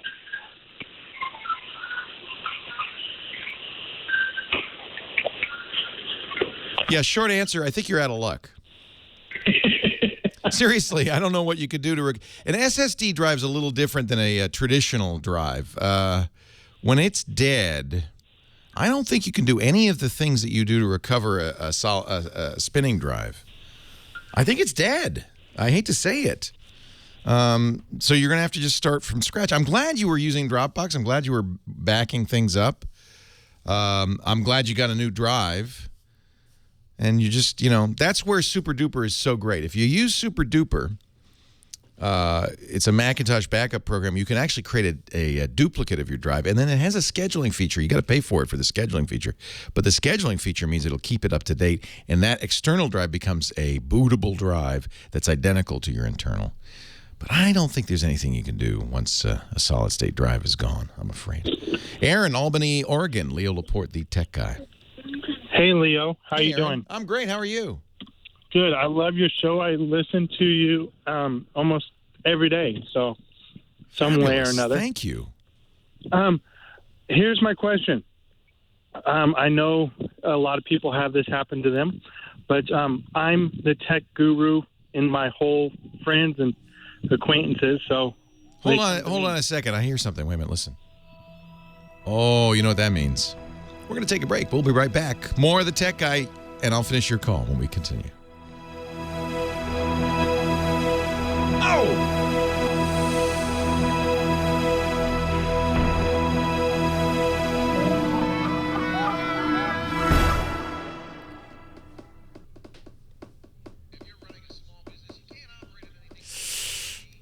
Yow. Leo Laporte, the Tech Guy. 8888 Ask Leo. We were talking to Aaron in Albany, Oregon. Hi, Aaron. Sorry to interrupt. That's fine.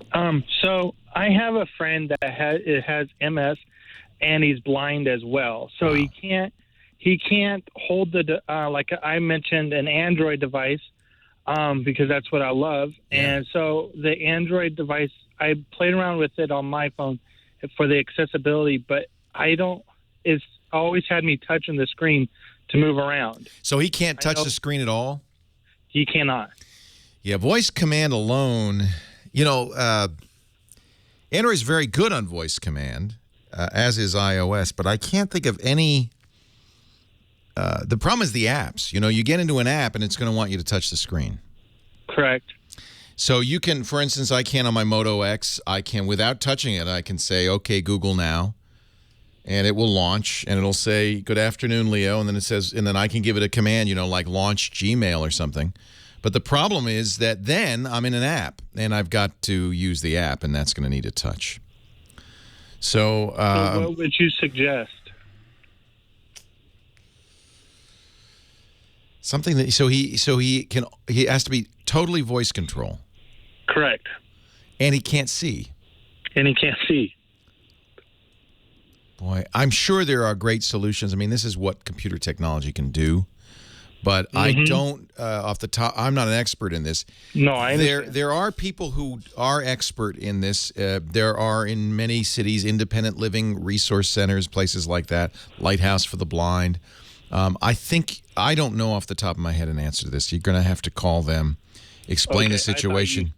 Yeah, they're very. Yeah, I'm sorry. They're very good. These nonprofit agencies are really good at customizing the technology to the need, and that's the key.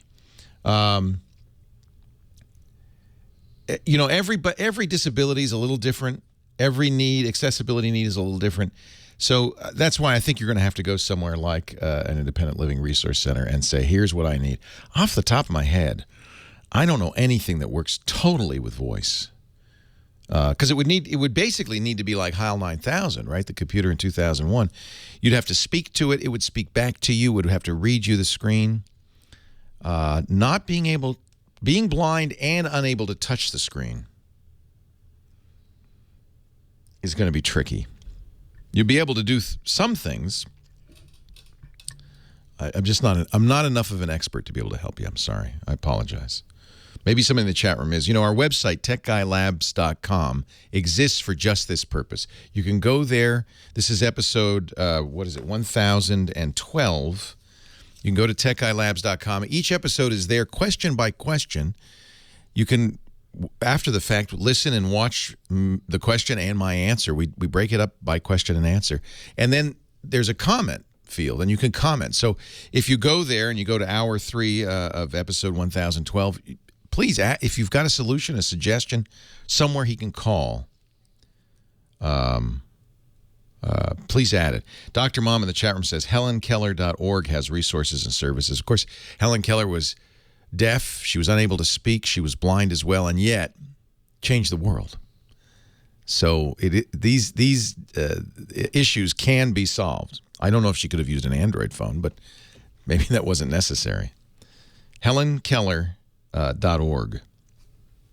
Anthony, San Diego, Leo Laporte, the Tech Guy. Hi, Anthony. Hey, how you doing today, Leo? I am well. How are you?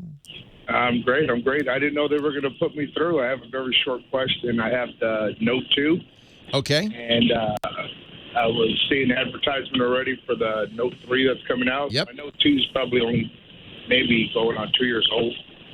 So what's the latest and greatest on that phone, and is it worth upgrading it? I think it might be. I don't have it yet, but they did announce it just this week, 4 days ago, at IFA in Berlin. And, as you would expect, the Note 3 is a little bit better in every regard than the Note 2. It's one better. It's a 5.7-inch screen instead of 5.5, although nicely done because the phone is actually not any bigger than the old one. They just reduced the size of the frame. It has a stitched leather-like back instead of the glossy plastic back Galaxy phones usually have. I guess Samsung was stung by criticism of those backs. It has, I think it's got to be plastic, right? But it's got stitching. It probably feels better in the hand. I haven't touched it. I don't know. Still the stylus, and that's really the strength of the Note, and they've really enhanced what you can do with the stylus. There's a new pop-up circular menu that will appear when you hover the stylus over the screen that shows you what your commands are. They have better ability to multitask. I don't know if you use the dual window feature of the Galaxy Note 2, but that's been even more improved in the Note 3. You can, for instance, save Windows sets and open the set. So if you always browse and use YouTube at the same time, you can just have a button that does that. It's, of course, more powerful, 3 gigabytes of RAM instead of 2. I think it's a good choice. I think if you like the Note 2, as I do, it was one of my favorite phones of the year in 2013. I think that, or 2012, I guess. I think that the Note 3 will be a very good choice. Every carrier will have it. It's making its way to international markets end of this month, and it'll be early October in the U.S. I would, of course, go look at it. Resolution also improved. Yeah, the original Note 2 was 1280 by 800, I believe.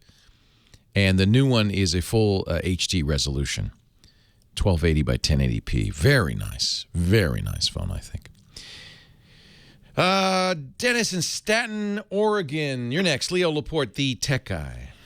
Yes, how you doing? I'm good. How are you? I'm the tech guy, and I'm not a computer guy.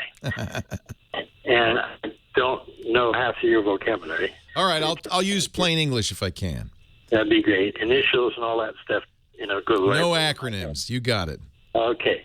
I'm also old and don't want to learn a whole new world, but I have to coexist in the one that's changing in front of me. That's true. Yeah, and don't think of it as a whole new world. It's a real opportunity. My mom's 80 and loves her iPad. There's a lot of stuff out there. The whole world is at your feet with the internet. Okay, but in my case, I learned it today, forgotten it tomorrow. Me too. So when I say old, I mean old. Okay, I got it. Okay, so I own a business. I've tried to have my sons take it over, but they fool around too much. I get stuck. I'm worried about my business too. I don't think it ain't gonna be Laporte and Sons, I have a feeling. Yeah. Yeah. That's old time stuff. That doesn't happen anymore now. Yeah, not much. So here I am. I've got, reluctantly, in my business some time ago, they demanded I get a email device. I mean, a fax device. I got that. Within a month, another customer required I could do email. Now I got a new customer that wants me to text. They're dragging you kicking and screaming, Dennis. And here's what I got my mom, and I think you would love it. We were just talking about it. I got my mom a Galaxy Note 2. It's very big. It's almost a tablet-sized phone. It allows you to do texting, but it's very easy to see. You can have big letters if you want, and I think fairly easy to use. It is a tablet plus a phone. It'll do email. It'll do texting. It'll even do faxes if you set it up. That's the best I can do for you because I'm out of time. Have a great Geek Week. Leo Laporte, the Tech Guy. Well, that's it for the Tech Guy Show for today. I'm Leo Laporte. Thank you so much for joining us. Don't forget, the Tech Guy is just the tip of the iceberg. We do nearly 30 shows now on the Twit Netcast Network, and you'll find them all at twit.tv. We talk about Windows on Windows Weekly, Macintosh on Mac Break Weekly, iPad on iPad Today. You get your daily dose of tech news from Tech News Today, and our weekly roundtable show, This Week in Tech. It's all at twit.tv. And I'll be back next time with another great Tech Guy podcast. Thanks for joining me. See you next time.